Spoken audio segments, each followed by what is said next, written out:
Hello everyone, Saraswati धाम YouTube channel पर आप सभी लोगों का स्वागत है। और जैसा कि मैंने क्लासरूम में आप लोगों से प्रॉमिस किया था कि 2011 से लेके 2020 तक जितने भी ऑर्गेनिक केमिस्ट्री में प्रीवियस ईयर में क्वेश्चंस आए हुए हैं उन्हें मैं टॉपिक वाइज आप लोगों को वीडियो की फॉर्मेट के अंदर अवेलेबल करवा दूंगा। और एग्जाम तक ही आप सभी लोगों को, एग्जाम से पहले पहले आप सभी लोगों को ये सारे सॉल्यूशंस अवेलेबल हो जाएंगे, जिसकी शुरुआत आज हमने कर दी है। और सबसे पहला टॉपिक जो हम लोगों ने लिया है यहाँ, वो लिया है आज statistical stereo chemistry. Previous year में इस टॉपिक से जितने भी क्वेश्चंस आए हैं ये आपको इसका सॉल्यूशन 2 पार्ट के अंदर अवेलेबल होगा। और इसमें से फर्स्ट पार्ट आज हमारे बीच में डिस्कस होगा। इसमें हम लोग 1 to 35 नंबर क्वेश्चंस तक आज डिस्कस करेंगे और नेक्स्ट पार्ट में हम आगे के सारे क्वेश्चंस डिस्कस करेंगे। और ये डिस्कशन 2011 से 2020 तक असेंडिंग ऑर्डर के अंदर हम लोग शुरू करेंगे। ओके और इसमें जो टॉपिक्स मैं जिस तरीके से कवर कर रहा हूँ, जिस तरह से क्वेश्चंस कवर कर रहा हूँ, मैं उसमें इस बात को ध्यान रख रहा हूँ कि मैंने आप लोगों को कॉपी में स्टैटिकल स्टीरियो में क्या क्या टॉपिक्स करवाए हैं, तो मैंने उसके अकॉर्डिंग ये सारी चीजें यहाँ पर क्वेश्चंस को कवर करते हुए ध्यान रखी है। ओके तो आज इस डिस्कशन में मैं स्टार्टिंग करता हूँ स्टैटिकल स्टीरियो के फर्स्ट क्वेश्चन से। ओके और आप लोग देखिए ये सवाल किस तरीके से हमें करने हैं। डिस्कशन में एक बात हम लोग ध्यान रखेंगे कि कुछ जगह हो सकता है कि प्रॉपर एक्सप्लेनेशन की हम लोगों को बहुत ज़्यादा जरूरत ना हो, बिकॉज बहुत सारी चीज़ें हम लोगों ने क्लासरूम के अंदर डिस्कस कर रखी है। तो जहाँ से सीधे सीधे क्वेश्चन आ रहे हैं उन्हें हम लोग केवल और केवल रीड करते हुए आगे चलेंगे, फटाफट सॉल्व करते हुए चलेंगे, ट्रिकी बेस्ड उन्हें सॉल्व करते हुए चलेंगे। ठीक है, चलिए तो स्टार्ट करते हैं हम लोग आज फर्स्ट क्वेश्चन। देखिए फर्स्ट क्वेश्चन जो हमारा आज यहाँ पर है वो है the configuration at the 2 stereo centre in the compounds given below are. मतलब एक कंपाउंड गिवन है, हमारे को उसका आरएस कॉन्फ़िगरेशन निकालना है दिए गए दोनों कायरल सेंटर्स पे। ओके तो देखिएगा कायरल सेंटर यहाँ पर मैं लेता हूँ और उसका कॉन्फ़िगरेशन निकालू। उससे पहले ये कंपाउंड मैं एक बार फिर से ड्रॉ करके आपको बता दूं। यहाँ देखिएगा ए कायरल सेंटर ये है और ए कायरल सेंटर ये है। फर्स्ट ऑफ ऑल हम क्या करेंगे, कायरल सेंटर पर हम जो CIP रूल की हेल्प से हमारे को प्रायोरिटी असाइन करनी है वो प्रायोरिटी असाइन करते हैं। ठीक है, देखिएगा प्रायोरिटी जब असाइन करते हैं तो मैं फर्स्ट ऑफ ऑल इस कायरल सेंटर की बात कर रहा हूं और इसके लिए 1 नंबर ऑब्वियसली इधर वाला कार्बन आएगा। क्लियर, एक इसके अंदर डबल बॉन्ड भी अवेलेबल है। देखिएगा यहाँ एक डबल बॉन्ड भी लगा हुआ है और यहाँ सबसे पहले मैं 1 नंबर इसको दूंगा, इधर वाले पार्ट को। 2 नंबर जो मैं दे रहा हूं वो मैं यहाँ पर इसको 1 नंबर दूंगा, इसको मैं 2 नंबर दूंगा, ये लीजिए करेक्ट। और 3 मार्क्स मैं इसको दूंगा 3 नंबरिंग और 4 नंबर मैं प्रायोरिटी दूंगा इसे। क्लियर, उसके बाद हम 1 नंबर से 2 नंबर और 2 नंबर से 3 नंबर की ओर जब चलेंगे तो देखिएगा ये एंटी क्लॉकवाइज मूवमेंट है। अब एंटी क्लॉकवाइज मूवमेंट के अंदर हम लोग आंसर बोलते हैं एस, बट चूंकि इसमें लोवेस्ट प्रायोरिटी वाला ग्रुप जो है वो टुवर्ड्स द व्यूअर है, इसलिए हम अपने आंसर को रिवर्स करेंगे। इसका मतलब ये हुआ कि ये जो 4 नंबर कार्बन मार्क है 4 नंबर, इस वाले कार्बन को 4 नंबर दिया गया है, इस वाले को। क्लियर, तो इस 4 नंबर कार्बन के अंदर हमने कॉन्फ़िगरेशन क्या निकाल लिया है, आर। 4 नंबर वाले का आंसर हमने क्या निकाल लिया है, आर। ठीक है, अब मैं बात करता हूं इस वाले कायरल सेंटर के आरएस कॉन्फ़िगरेशन की। क्लियर, अब इस वाले के लिए अगर मैं आरएस निकालूंगा तो 1 नंबर प्रायोरिटी ऑब्वियसली मैं इसको दूंगा, 2 नंबर मैं इधर वाले कार्बन को दूंगा, 3 नंबर मैं इसको दूंगा और 4 नंबर मैं इसे दूंगा। क्लियर, अब मैं 1 नंबर से 2 नंबर और 2 नंबर से 3 नंबर प्रायोरिटी और मूव करता हूं और ये जो मूवमेंट है ये मूवमेंट हमारा क्लॉकवाइज मूवमेंट है। और यदि मूवमेंट क्लॉकवाइज होता है और लोवेस्ट प्रायोरिटी वाला group away from the viewer है, इसलिए हम अपने आंसर को एज इट इज रखेंगे। क्लियर, तो यहाँ इस वाले कायरल सेंटर का कॉन्फ़िगरेशन भी आर आ रहा है, यानी इसका भी आर आ रहा है, इसका भी आर आ रहा है, आर आर, यानी आंसर हो गया ए, यानी फर्स्ट क्वेश्चन का आंसर जो है वो ए है। तो आप सभी लोगों ने मेरे ख्याल से इसको आराम से कर लिया होगा और क्लासरूम के अंदर हमने बहुत ही अच्छी प्रैक्टिस इस कर रखी है आरएस कॉन्फ़िगरेशन की। सारे सीआईपी रूल्स, ओके, सभी प्रकार के सीआईपी रूल्स, प्रायोरिटी असाइन करने के ऊपर पूरी प्रैक्टिस, हर चीज़ हमने कर रखी है। तो आप, मुझे नहीं लगता कि इस क्वेश्चन में आपको कहीं भी कोई भी दिक्कत आई होगी। आगे देखिए, 1 नंबर क्वेश्चन के बाद अब मैं आता हूँ नेक्स्ट क्वेश्चन पे। देखिएगा सेकंड क्वेश्चन। सेकंड क्वेश्चन में इन दोनों कंपाउंड्स के बीच में हम लोगों से रिलेशनशिप पूछी है। द दो कंपाउंड्स गिवन बिलो आर, इन दोनों कंपाउंड्स के बीच में रिलेशनशिप क्या है? बहुत ही आसान सवाल है। देखिए, रिलेशनशिप को जब मैं आइडेंटिफाई करता हूं तो मेरे पास 2 तरीके हैं।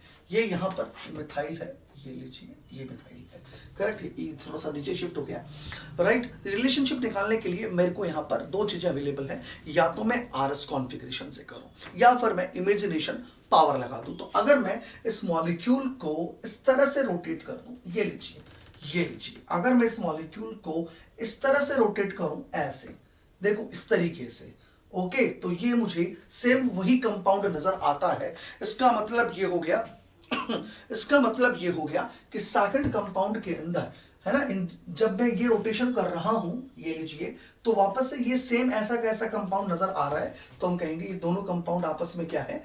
आइडेंटिकल। क्लियर। एक और तरीका हमारे पास क्या था कि मैं इस कायरल सेंटर का भी आरएस निकालता और इसका भी आरएस निकालता, उसके बाद में इस वाले का भी आरएस निकालता, इसका भी निकालता। अगर यहां सेम आरएस आ रहे इसके इधर सेम सेम आएंगे तो मैं क्या कहूंगा? आइडेंटिकल। और जब आप आरएस से करोगे तो बिल्कुल जो इसका आरएस कॉन्फ़िगरेशन आएगा वही आरएस कॉन्फ़िगरेशन इसका आएगा, जो इसका आएगा वही इसका आएगा। इसका मतलब ये दोनों कंपाउंड्स आइडेंटिकल नजर आएंगे। ये तो आरएस के थ्रू हम कर सकते थे, अदरवाइज मैंने सीधा इमेजिनेशन किया, यहां से यहां ये रोटेशन हुआ, ये रोटेशन होते ही मुझे बिल्कुल कंपाउंड वैसा का वैसा दिखाई देने लगा, तो मैं कहूंगा ये कंपाउंड आपस में आइडेंटिकल कहे जाएंगे। चलिए, सेकंड के बाद अब मैं आता हूं थर्ड क्वेश्चन पे, जरा देखिएगा।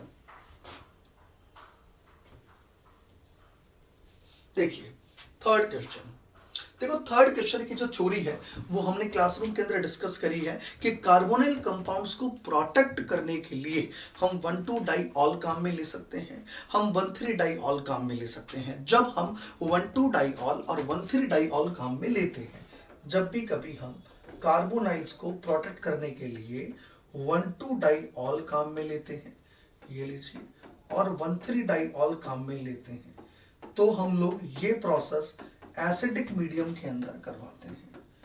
ये प्रोसेस किस में होता है? एसिडिक मीडियम के अंदर। लेकिन अगर हम इसी कार्बोनाइल कंपाउंड का प्रोटेक्शन बल्कि 1,2-डाइऑल या 1,3-डाइऑल से नहीं करवाते, बल्कि 1,2-डाइथाइयोल और 1,3-डाइथाइयोल से कराते हैं। यानी अगर मैं ये प्रोटेक्शन 1,2-डाइथाइयोल से करवाऊं या 1,3-डाइथाइयोल से करवाता हूं, तो अपन ने सीधा सीधा लिखा हुआ है इसके अंदर कि हम ये प्रोसेस BF3 और ईथर की प्रेजेंस में करवाते हैं। और ये सीधा सीधा सा सवाल हम लोगों से पूछा गया था कि ये प्रोसेस किसकी प्रेजेंस में होता है, तो आंसर है BF3 एंड ईथर, यानी A इज द आंसर। ये सीधा सीधा बी पार्ट के अंदर पूछा गया सवाल है। आगे देखिए, अब मैं बात करता हूं फोर्थ क्वेश्चन की। देखिए फोर्थ क्वेश्चन के अंदर हम लोगों से पूछा गया है कि in the most stable conformation of trans, ये लीजिए, ट्रांस टर्शियरी ब्यूटाइल, ये लीजिए, ट्रांस बनाएंगे, ये ट्रांस टर्शियरी ब्यूटाइल है ना, 3-मिथाइल साइक्लोहेक्सेन, ये लीजिए, three methyl cyclohexane, the substituents at C1 and C3 respectively are. मतलब जब हम इसको चेयर फॉर्म के अंदर ड्रॉ करेंगे तो सवाल एक्चुअली ये है कि ये टर्शियरी ब्यूटाइल, ये जो टर्शियरी ब्यूटाइल और ये जो मिथाइल है, ये चेयर फॉर्म में कहां कहां एग्जिस्ट करेंगे। बहुत सिंपल है, मैंने आप लोगों को डाई सब्स्टिट्यूटेड या कह दूं पॉली सब्स्टिट्यूटेड साइक्लोहेक्सेन के अंदर एक बात कही थी कि जब भी कभी हम किसी भी स्टीरियो के सेंस में जो भी दी हुई है उसके रिस्पेक्ट में चेयर फॉर्म ड्रॉ करते हैं, then first of all the most bulky group arranged at equatorial position and the remaining groups are arranged according to relative stereochemistry with respect to the bulky group। सबसे पहले आप most bulky group को कहां पर लगाइए? Equatorial position पर, और बाकी ग्रुप्स को उस बल्की ग्रुप्स के रिस्पेक्ट में वो ग्रुप्स क्या स्टीरियो केमिस्ट्री रखते हैं उसके अकॉर्डिंग अरेंज कर दीजिए। बस थोड़ा सा अपवर्ड और डाउनवर्ड चीजों का ध्यान रखिए। क्या मतलब कि जैसे अगर मैं इसका चेयर फॉर्म ड्रॉ करूंगा, राइट, ये मैंने इसका चेयर फॉर्म ड्रॉ कर लिया, क्लियर, ये चेयर फॉर्म ड्रॉ हो गया हमारे बीच में। इसका चेयर फॉर्म ड्रॉ करने के बाद अब हमारे को पता है टर्शरी ब्यूटाइल इक्वेटोरियल पर लगाना है, लगा लेंगे। लेकिन साथ में एक बात को ध्यान रखेंगे कि भाई ये जो टर्शरी ब्यूटाइल है ना, ये टर्शरी ब्यूटाइल एक्चुअली वेज पर है। वेज मतलब अपवार्ड है, तो मैं इक्वेटोरियल वो वाला सेलेक्ट करूंगा जो अपवार्ड है, जो ऊपर की तरफ इक्वेटोरियल होता है। आपको सिखाया है मैंने कन्फर्मेशनल एनालिसिस, आपको यूट्यूब पे चैनल पर conformational analysis of cyclic system के पूरे लेक्चर्स अवेलेबल हैं, उसमें आप ये देख सकते हो उसके रेलिवेंट थ्योरी कि मैं टर्शरी ब्यूटाइल को इक्वेटोरियल पर तो लगाऊंगा, पर चूंकि ये वेज पर है इसलिए मैं सेलेक्ट करूंगा अपवार्ड, राइट, ये मैंने सेलेक्ट कर दिया अपवार्ड इक्वेटोरियल। उसके बाद ये 1 2 3 1 3 ट्रांस है, और 1 3 ट्रांस का एग्जैक्टली जो मतलब होता है वो होता है एक्सियल इक्वेटोरियल। क्या होता है? Axial equatorial. और एक्सियल इक्वेटोरियल में से इक्वेटोरियल तो आ गया, अब एक्सियल सेलेक्ट करेंगे। अब एक्सियल भी कौन सा, बिकॉज एक्सियल 3 ऊपर होते हैं 3 नीचे होते हैं, तो एक्सियल डाउनवर्ड वाला सेलेक्ट होना चाहिए। तो 3 नंबर पोजीशन पर मेरे को डाउनवर्ड एक्सियल यहां नजर आ रहा है, इसका मतलब मैं यहां मिथाइल ग्रुप को लगा दूंगा, करेक्ट। जब मैं यहां मिथाइल ग्रुप को लगाऊंगा उसके अकॉर्डिंग अब मैं ऑप्शन सेलेक्ट करता हूं, तो देखिएगा 1 पर इक्वेटोरियल पर टर्शियरी ब्यूटाइल आ रहा है और एक्सियल पर कौन आ रहा है? Methyl group. तो इसका मतलब इस क्वेश्चन का आंसर क्या हो गया? फोर्थ क्वेश्चन का आंसर क्या हो गया? सी। इस तरीके से हमें ये क्वेश्चन सॉल्व करना था। आगे देखते हैं अब हम लोग। अब हम आते हैं 5th क्वेश्चन पे। देखिए बहुत ही बढ़िया सवाल, और इसकी जो भी थ्योरी है वो मैंने आपको बहुत ही बढ़िया तरीके से स्टीरियो केमिस्ट्री के अंदर पढ़ा रखी है, और वो है protection and D protection in carbohydrate chemistry. जहां मैंने आपको एक बात बताई थी कि पहले तो आप कार्बोनाइल कौन सा लिया गया है उसे सेलेक्ट कीजिए। अगर कार्बोनाइल एल्डिहाइड है, यदि कार्बोनाइल एल्डिहाइड है, याद करो, तो वो हमेशा 1,3 डाइऑल का प्रोटेक्शन करता है। और अगर कार्बोनाइल कीटोन है वो हमेशा 1,2 डाइऑल को प्रोटेक्ट करता है in the case of the 1,2,3 ट्राइऑल। ये मैंने कहा था। फर्स्ट ऑफ ऑल आपके दिमाग में ये चीजें क्लियर होनी चाहिए कि कौन सा कार्बोनाइल प्रेफरेंस किसे देता है, करेक्ट। जैसे अगर मैं यहां कह रहा हूं कि ये एक कार्बोहाइड्रेट है, ये एक कार्बोहाइड्रेट है, क्लियर। और इस कार्बोहाइड्रेट में हमें पता है ये इक्वेटोरियल पर CH2OH, ये OH, ये OH, इधर से ये OH, क्लियर। और यहाँ ये भी OH ग्रुप लगे हुए हैं, इज इट क्लियर? ये OH ग्रुप हमने यहाँ पर लगा लिए हैं। अब आपको पता है यहाँ पर कि प्रोटेक्शन हम लोग कैसे कराएंगे, इसमें जो हम लोगों को देखनी आनी चाहिए। तो देखो, the major product formed in the reaction of glucose with benzaldehyde and paratoluene sulphonic acid. इसका मतलब यहां हम लोग प्रोटेक्शन किससे करा रहे हैं? प्रोटेक्शन हम करवा रहे हैं बेंजल्डिहाइड से। ये लीजिए, this one is the benzaldehyde, is it clear? और साथ में क्या ले रहे हैं? पैराटोलुइन sulfonic acid, that is PTSA.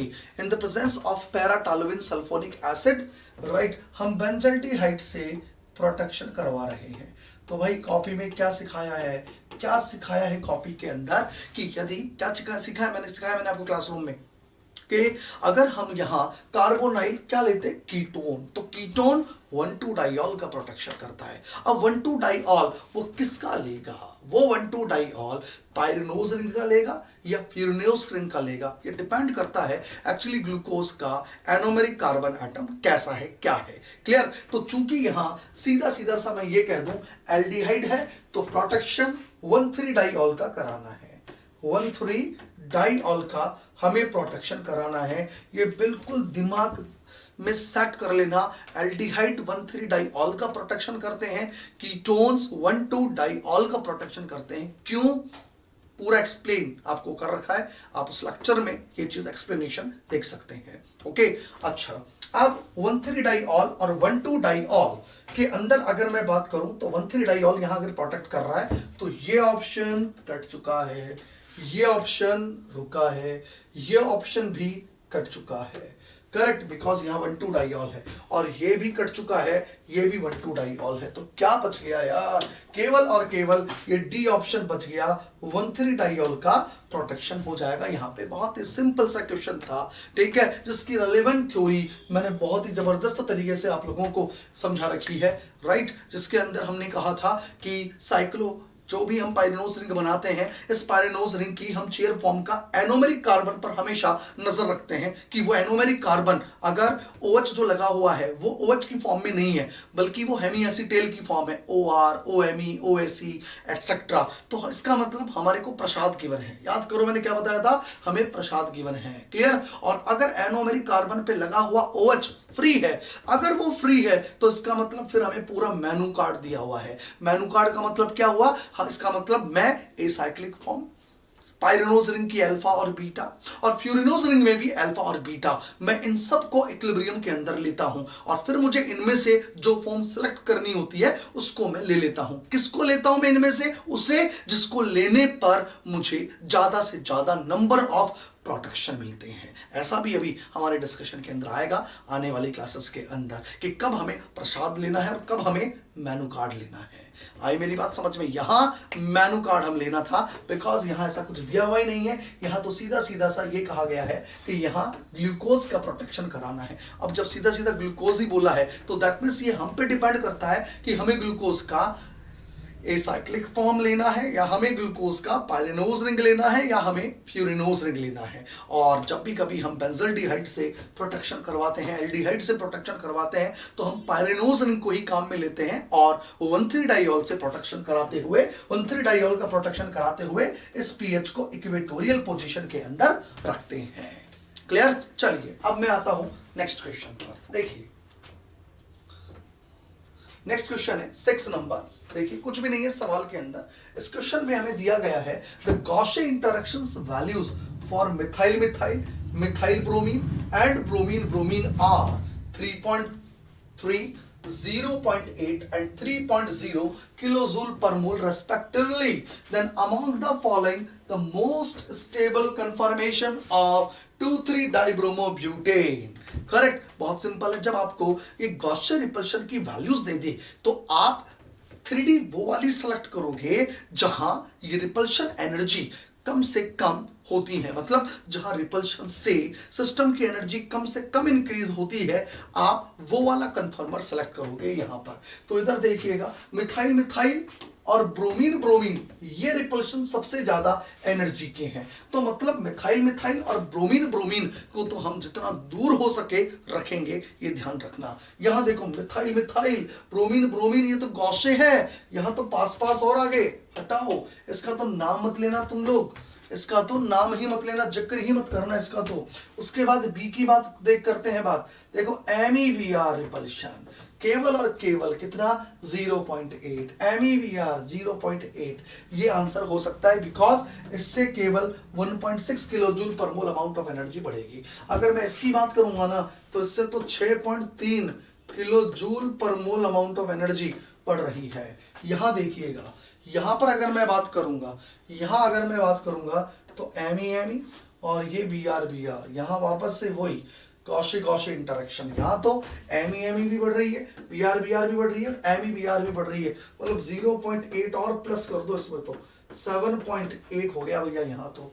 Correct. और यहाँ पर अगर देखें तो MEBR और साथ में BR ये और है, इसका मतलब 0.8 और यहाँ साथ में BR का मतलब 3.0 और तो 4.6 हो गया। यहाँ MEME और BR इसका 3.0, 3.3, 6.3 किलोजूल पर मोल हो गया। तो सबसे कम एनर्जी जो इंक्रीज हुई वो कहाँ हुई, इसके अंदर। इसका मतलब हमारा आंसर क्या हो जाएगा, बी। हम इस क्वेश्चन का आंसर कहेंगे, इस क्वेश्चन के अंदर ये आंसर आएगा बी, ये इसका प्रिफर्ड कन्फर्मर होगा बिकॉज यहां एनर्जी बढ़ेगी तो सही पर सबसे कम इंक्रीज होगी। आगे की बात करते हैं हम लोग। अब हम यहां लेते हैं 6 के बाद 7th नंबर क्वेश्चन। देखिए 7th number question simple matching है, इसमें ऐसा कुछ है ही नहीं कि किस कंपाउंड को किस कैटेगरी के अंदर रखा गया है। तो हमें पता है these are the examples of chiral axis. याद कीजिए allenes, hemispirine, spirine, by ortho substituted biphenyls, bipyrols, binaphthols, adamantane derivative and other related compounds, इन सबको हम कायरल एक्सेस वाले एग्जांपल्स में रखते थे। क्लियर? याद कीजिए, ट्रांसाइक्लोऑक्टेन, पैरासाइक्लोफेन्स एंड अंसा कंपाउंड, इन सब हमको हम कायरल प्लेन के एग्जांपल्स में रखते थे। और जो हेलिकल शेप मॉलिक्यूल्स होते थे उसमें पॉलीमिथाइलिन्स को हम काम में लेते थे। तो यहाँ इसको तो मैं किस में रखूंगा? कायरल एक्सेस में। इसको किस में रखूंगा? कायरल प्लेन में। और इसको क्या रखूंगा? हेलिकल कायरलिटी में। इसके अकॉर्डिंग मैं कॉलम मैचिंग यहाँ पे कर लूंगा। आगे देखिएगा, अब मैं आता हूँ 8th नंबर एग्जाम्पल में। देखिए 8th नंबर एग्जाम्पल के अंदर बहुत ही सिंपल सा एग्जांपल है। The major product formed in the reaction of S1,2,4 butane triol, 1,2,4 butane triol. तो देखो फर्स्ट ऑफ ऑल तो 1,2,4 ब्यूटेन ट्राइऑल की अगर मैं बात करूं तो ये 1, ये 2, क्लियर, एंड 4 अगर मैं बात करूं तो 1, 2, 3, 4, ये लीजिए, ये हो गया 1, 2, 4, 1, 2, 3, 4, ये लीजिए, that is the 1, 2, 4 butane triol. Okay, और ये कहा गया है कि हमने 3 पेंटेनॉन से इसका प्रोटेक्शन करवाया, मतलब इसकी रिएक्शन मैंने 3 पेंटेनॉन के साथ करवाई। ये लीजिए 3 पेंटेनॉन यहां रिएक्शन करेगा। तो 3 पेंटेनॉन का मतलब हो गया कीटोन, और कीटोन प्रोटेक्शन जब भी कभी करते हैं किसी 1, 2, 3 ट्राइऑल में, तो मैंने अभी बताया था कीटोन 1, 2 डाइऑल सेलेक्ट करते हैं और एल्डिहाइड 1, 3 डाइऑल सेलेक्ट करते हैं। करेक्ट? तो अगर मैं यहां पर कीटोन ले रहा हूं तो कीटोन किसका सिलेक्शन करेगा? कीटोन सिलेक्शन करेगा इस 1, 2, 3 ट्राइऑल में से 1, 2 डाइऑल का। क्लियर? क्यों? मैंने कहा एक्सप्लेनेशन सब कुछ हमारे वीडियोस में अवेलेबल है। ओके, तो 1, 2 डाइऑल का अगर हम यहां प्रोटेक्शन करेंगे तो बताइए यहां पर कभी भी ये आंसर और ये आंसर तो हो ही नहीं सकता। आंसर होगा 1, 2 डाइऑल के प्रोटेक्शन का, और 1, 2 डाइऑल का प्रोटेक्शन यहां भी है और 1, 2 डाइऑल का प्रोटेक्शन यहां भी है। अब यार इनमें से कौन सा आंसर है, कैसे करूं? बहुत सिंपल है, यहां पर साफ साफ दिया हुआ है एस स्टीरियो है भैया। जहां कहीं भी स्टीरियो है उस OH की स्टीरियो एस है, एस कॉन्फ़िगरेशन है। तो मैं यहां इस कंपाउंड को अगर कहूं भाई ऐसे लिख लेते हैं, ये OH हो गया, ये लीजिए, ये OH हो गया, और यहां ये OH हो गया 1, 2, 4 का। अगर इस कायरल सेंटर का कॉन्फ़िगरेशन एस है तो आंसर ये हो जाएगा, नहीं तो फिर आंसर ये होगा। भाई इसका मतलब यहां वेज लगाऊंगा तब एस का आंसर आएगा, और तो क्या है, यही तो मतलब हुआ इसका। तो मैं यहां RS कॉन्फ़िगरेशन निकालता हूं, जरा देखिएगा। यहां पर इस जगह वेज पर H लगा हुआ है, तो मैं यहां प्रायोरिटी असाइन करता हूं। 1 नंबर इसको दिया जाएगा ऑब्वियसली, 2 नंबर कार्बन के आगे ऑक्सीजन, 3 नंबर इसको, 4 नंबर इसको दिया जाएगा। 1 से 2, 2 से 3 क्लॉकवाइज, और क्लॉकवाइज का मतलब हो गया R, और R को मैं उल्टा करूंगा तो आएगा S। ये लीजिए, ये आ गया हमारा S। Is it clear? और अगर इसका आंसर यहाँ RS कॉन्फ़िगरेशन S आ रहा है तो इसका क्या मतलब हो गया कि यहाँ ये हमारा इस क्वेश्चन का आंसर हो गया, यानी 8th जो क्वेश्चन है इसका आंसर हमारा क्या हो गया? C। यानी यहां S कॉन्फ़िगरेशन आ रहा है तो इसका मतलब 1, 2, 3 ट्राइऑल ये वाला है जिसके 1, 2 डाइऑल को कीटोन ने प्रोटेक्ट किए हुए है। क्लियर? तो 2 ऑप्शंस कैसे काटे वो आपके समझ में आ गया। चूंकि कीटोन गिवन था इसलिए 1, 3 डाइऑल का प्रोटेक्शन तो हो ही नहीं सकता, प्रोटेक्शन 1, 2 डाइऑल का होगा। क्लियर? इसलिए 1, 2 डाइऑल वाले रख दिए, ये काट दिए, और 1, 2 डाइऑल में से कौन सा आंसर है वो RS से मैंने कंफर्म कर लिया। जहां S कॉन्फ़िगरेशन मुझे मिलेगा मैं वो उसको टिक कर दूंगा यहां पे। करेक्ट? चलिए अब मैं आता हूं 8th के आगे, नेक्स्ट क्वेश्चन जरा देखेंगे। 9th क्वेश्चन आप लोग देखेंगे, बहुत ही अच्छा सवाल, फिर वही प्रोटेक्शन का है। भाई हमने सारा प्रोटेक्शन कार्बोनाइल का, 1, 2 डाइऑल का, 1, 3 डाइऑल का हमारे एनोमर्स के अंदर किया था, कार्बोहाइड्रेट का प्रोटेक्शन रिप्रोटेक्शन वहां किया था, तो इसलिए सारे क्वेश्चंस मैं इसी में डिस्कस कर रहा हूं आप लोगों से, ताकि आप लोग जब स्टीरियो का रिवीजन कर रहे हो तो ऑब्वियसली इन टॉपिक्स का भी रिवीजन हो रहा है आपके बीच में, तो ये क्वेश्चन आप लोगों को सॉल्व करने आने चाहिए। ओके, चलो जी देखेंगे। The suitable reagent combination for carrying out the following conversion is, देखिए ये 1,2 डाइऑल का प्रोटेक्शन हो रहा है किससे, इस एसीटोन से, सिंपल। तो मैं कह दूं ये कन्वर्जन किससे होगा, ये कन्वर्जन होगा अगर इस 1,2 डाइऑल का रिएक्शन मैं एसीटोन से करवा दूं in the presence of the acid, it may be concentrated H2SO4, it may be PTSA etcetera. Clear. चलिए, तो अब यहां देखा जाए ना, जब आप ऑप्शन पढ़ोगे तो आपको साफ साफ नजर आएगा यार एसीटोन तो कहीं है ही नहीं। तो मैंने क्या बता रखा है आपको, अगर एसीटोन नहीं होगा तो कुछ ऐसा होगा जो हमें पहले एसीटोन देगा, फिर वो एसीटोन यहां प्रोटेक्शन के काम में लिया जाएगा। मैंने क्या बोला, क्लासरूम में क्या डिस्कस हुआ था, हमारे बीच में क्या डिस्कशन हुआ था कि या तो हमें एसीटोन सीधा सीधा मिलता है प्रोटेक्शन के लिए, और अगर एसीटोन नहीं मिलता तो हमें ऐसी चीजें मिलती हैं जिनसे ड्यूरिंग द रिएक्शन पहले एसीटोन मिलता है, जैसे कि हमें ये मिल जाएंगे, ये लीजिए, जैसे कि हमें ये मिल जाएंगे, ये लीजिए, करेक्ट। तो हमें इस तरीके की स्पीशीज मिलेगी जिससे हमें एसीटोन ड्यूरिंग द रिएक्शन मिल रहा हो। तो देखिए, अगर मैं कहूं 2-methoxypropene एंड पैराटोलुइन सल्फोनिक एसिड, जरा इस पे गौर करेंगे आप लोग। 2-methoxypropanoic एसिड का एसिडिक मीडियम के अंदर, ये लीजिए, ये 2-methoxy, ये लीजिए प्रोपीन, इसका एसिडिक मीडियम के अंदर हाइड्रोलाइसिस होगा और ये एक्चुअली इनॉल बना लेगा और इनॉल टॉटोमेरिज्म देगा, और जैसे ये टॉटोमेरिज्म होगी then it will convert into the acetone, और एसिडिक मीडियम के अंदर ये एसीटोन इसके प्रोटेक्शन के लिए काम में लिया जाएगा। तो इसका मतलब यहाँ जो आंसर है वो क्या हो जाएगा, सी, राइट। चलिए, तो ये बात होगी आपके सी की। चलिए, 9th क्वेश्चन मैंने आपको बता दिया है, अब हम बात करते हैं 10th क्वेश्चन की। जरा देखिएगा, 10th question simple IUPAC nomenclature के ऊपर है। सिंपल IUPAC नॉमेनक्लेचर है कंपाउंड का, बट विद स्टीरियोकेमिस्ट्री, इसलिए हमने इसे यहां लिया है। अगर प्योर IUPAC का होता जिसमें स्टीरियो का कहीं जिक्र नहीं होता तो फिर हम GOC में देख लेते, राइट। इसके अंदर विद स्टीरियोकेमिस्ट्री जिक्र हुआ है, इसलिए हमने इसको यहां कवर किया है। तो देखो, फर्स्ट ऑफ ऑल तो मैं यहां पर इसका RS कॉन्फ़िगरेशन निकाल दूं, इस वाले कंपाउंड का, इस कायरल सेंटर का मैं RS कॉन्फ़िगरेशन आइडेंटिफाई कर लेता हूं। तो एक बात बोलो यार, ये CH2, ये CH2 और ये CH2 कॉमन, और आगे चलोगे C triple bond CO C double bond, तो इसका मतलब 1 नंबर प्रायोरिटी हम इसको देंगे, 2 नंबर प्रायोरिटी हम इसको देंगे, और 3 नंबर प्रायोरिटी हम इसको देंगे। 1 नंबर से 2 नंबर और 2 नंबर से 3 नंबर की ओर जब हम मूव करते हैं तो एंटी क्लॉकवाइज मूवमेंट है, और एंटी क्लॉकवाइज का मतलब अपना आंसर क्या हो गया, मतलब कॉन्फ़िगरेशन क्या हो गया, एस। आगे बात समझ में, एंटी क्लॉकवाइज का मतलब कॉन्फ़िगरेशन क्या हो गया, एस। इसका मतलब यहाँ स्काइरल सेंटर का कॉन्फ़िगरेशन एस होगा। तो यार जहां जहां आर आंसर है उन्हें तो वैसे ही काट दो, अब आंसर क्या बोला जाएगा, एस। तो इसका मतलब यहाँ ये एस कॉन्फ़िगरेशन तो सेट हो गया। अब मैं यहां पर आगे की बात करता हूं।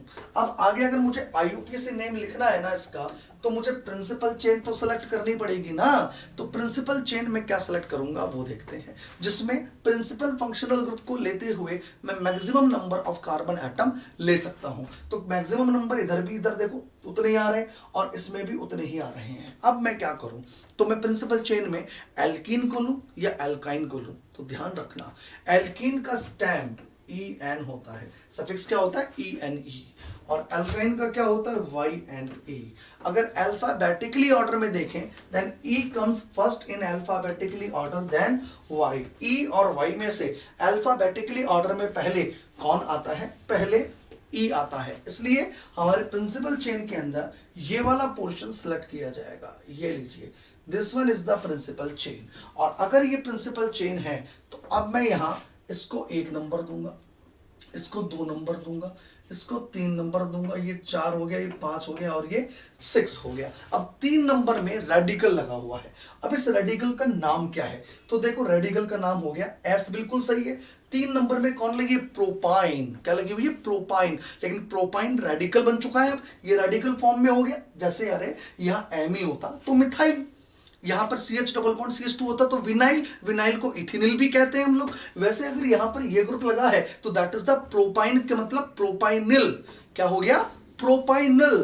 तो इसका मतलब 3 नंबर पोजीशन पे अगर मैं आपसे ये कह दूं प्रोपाइनिल लगा है तो आपको उस प्रोपाइनिल के अंदर आयन की पोजीशन भी बतानी पड़ेगी। तो प्रोपाइनल में 1 2, तो प्रोप 2 वाई एन, ये लीजिए ओके, और L Y N Y L, ये लीजिए प्रोपाइनल 2 आइनल ओके। तो 3 नंबर पोजीशन पर क्या लगा है, प्रोप 2 आइनल, और 6 कार्बन है तो इसका मतलब हेक्स, और आगे डबल बॉन्ड की पोजीशन क्या है, 5 इन ओके, और ये आगे ओइक एसिड, ये लीजिए this one is the IUPAC name of this compound. और मैंने कहा रेडिकल कौन बना, एल्काइन, और एल्कीन में से alkyne, why, because of this reason. तो इसका मतलब आंसर जो रहा इस कंपाउंड का वो क्या रहा, डी, यानी 10th क्वेश्चन का आंसर हमारा डी आएगा। आगे की बात करता हूं अब मैं 10th के बाद, अब मैं बात करता हूं 11 नंबर क्वेश्चन की। देखिए बहुत ही सिंपल सा क्वेश्चन है, कुछ है ही नहीं 11th नंबर में।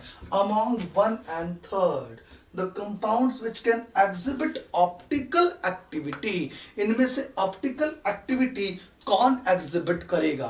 तो ऑप्टिकल एक्टिविटी अगर मैं आपसे कहूं कौन एग्जिबिट करता है, वो कंपाउंड जिनमें प्लेन ऑफ सिमेट्री एब्सेंट होता है, सेंटर ऑफ सिमेट्री एब्सेंट होता है, both plane of symmetry and centre of symmetry should be absent. और याद रहे केस मैजिक वाला ना हो, मैजिक जादू याद करो, वो कंपाउंड्स जिनमें plane of symmetry and centre of symmetry absent होते हैं are chiral and optically active always with 2 exception, first pyramidal inversion, second conformational enantiomerism. ये 2 ऐसे कंपाउंड्स होते थे जिन्हें जादू आता था, और उस जादू का नाम क्या बोल रहे हैं, पायरामिडल इन्वर्जन एंड कन्फर्मेशनल एनिशोमेरिज्म। यानी ऐसे कंपाउंड जो कायरल भी होते हैं, मतलब उनमें प्लेन ऑफ सिमेट्री एब्सेंट है, सेंटर ऑफ सिमेट्री भी एब्सेंट है, लेकिन अगर उन्हें पायरामिडल इन्वर्जन आता है, कन्फर्मेशनल एनिशोमेरिज्म आती है, तो फिर वो कायरल होते हुए भी ऑप्टिकली इनएक्टिव हो जाते हैं। तो मैंने क्या बोला, all chiral are optically active,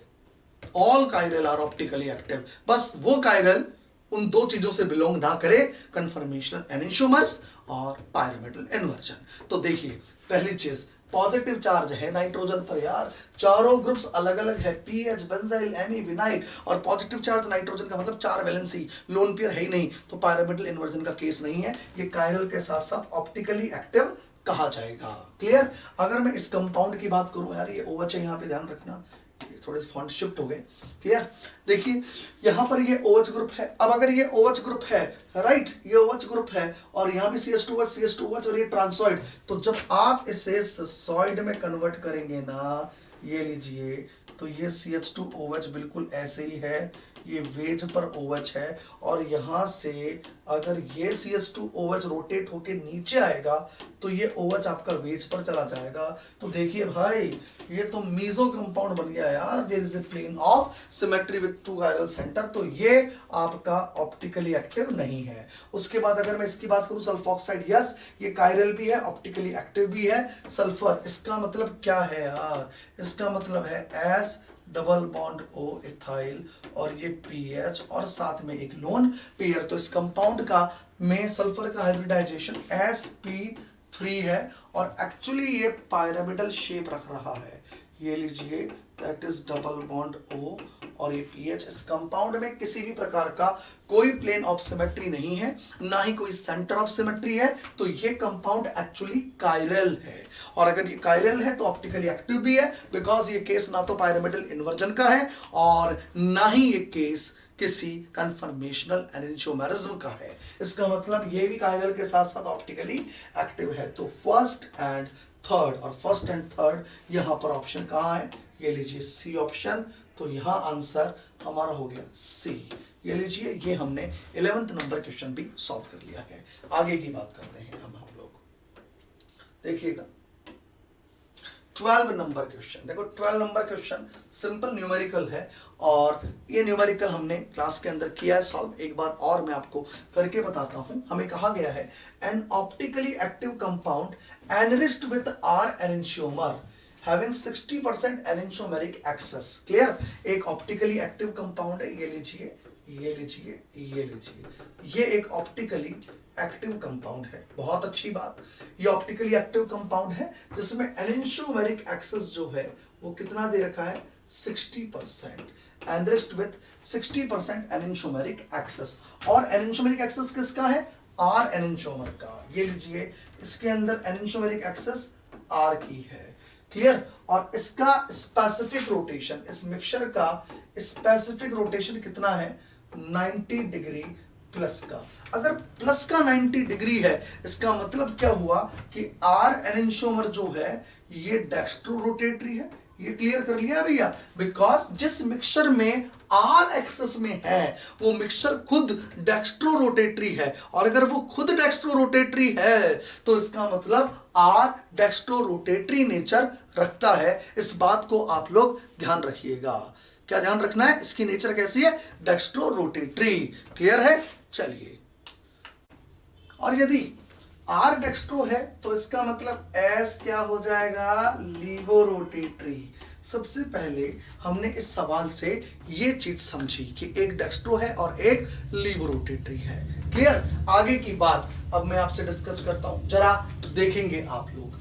आगे ये कहा गया है कि इसका अगर स्पेसिफिक रोटेशन मिक्सचर का इतना है तो देखो इससे मैं क्या क्या निकाल सकता हूं। तो फॉर्मूला क्या होता है हमारा, देखना, एनेंटियोमेरिक एक्सिस इक्वल्स टू होता है मिक्सचर का स्पेसिफिक रोटेशन, ये लीजिए, that is divided by specific rotation of किसका, प्योर फॉर्म के अंदर मेजर एनेंटियोमर का, और दैट इज मल्टीप्लाई बाय 100।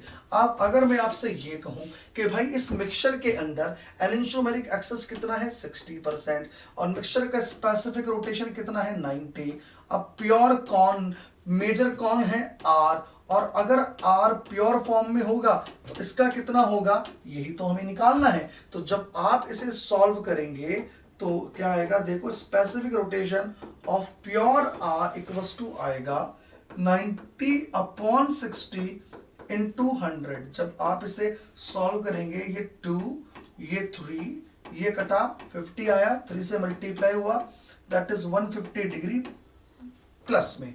इसका मतलब जब आर एनेंटियोमर अपनी प्योर फॉर्म के अंदर होता है तो उसका रोटेशन कितना आता है प्योर फॉर्म में, प्लस का 150 डिग्री। ये हमने दिमाग में सेट करा है इस सवाल को यहां तक सॉल्व करके। अब इस सवाल के अंदर काम की चीज चालू होती है, जरा देखेंगे।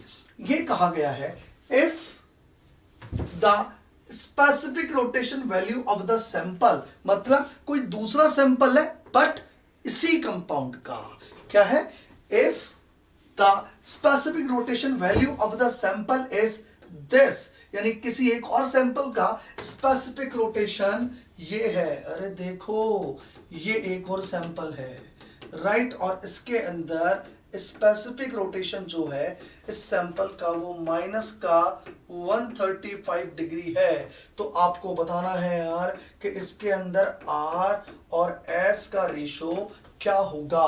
तो इतना तो समझ में आ गया कि अगर ये सैंपल उसी कंपाउंड का है और उसी कंपाउंड के सैंपल का अगर ये स्पेसिफिक रोटेशन इस मिक्सचर का माइनस का 135 डिग्री है, तो इतना तो ये क्लियर हो गया कि इस सैंपल में, इस मिक्सचर में एस एक्सिस में है, एस वाला एक्सिस में है, बिकॉज एस लिवो रोटेटरी है और मिक्सचर भी लिवो रोटेटरी है। इसका मतलब एस ज्यादा है। तो वो ऑप्शन जिनमें एस ज्यादा नहीं है उन्हें काटो। देखो इसके अंदर आर ज्यादा बता रहा है, काटो यार, हो ही नहीं सकता। इसमें भी आर ज्यादा बता रहा है, काटो यार, हो ही नहीं सकता। यानी आंसर या तो ए है, यानी एस ज्यादा है। ये क्लियर कर दिया मैंने यहां तक पढ़ते ही, बिकॉज सैंपल का माइनस में है और एस यहां लिवो रोटेटरी है। अब मैं इसी को क्यों काम में ले रहा हूं, बिकॉज हमारे पास लिंक्ड डेटास दिए गए हैं। हमसे कहा गया है अगर if the this value of the sample is this, तो आपको क्या बताना है आर और एस का। तो इसका मतलब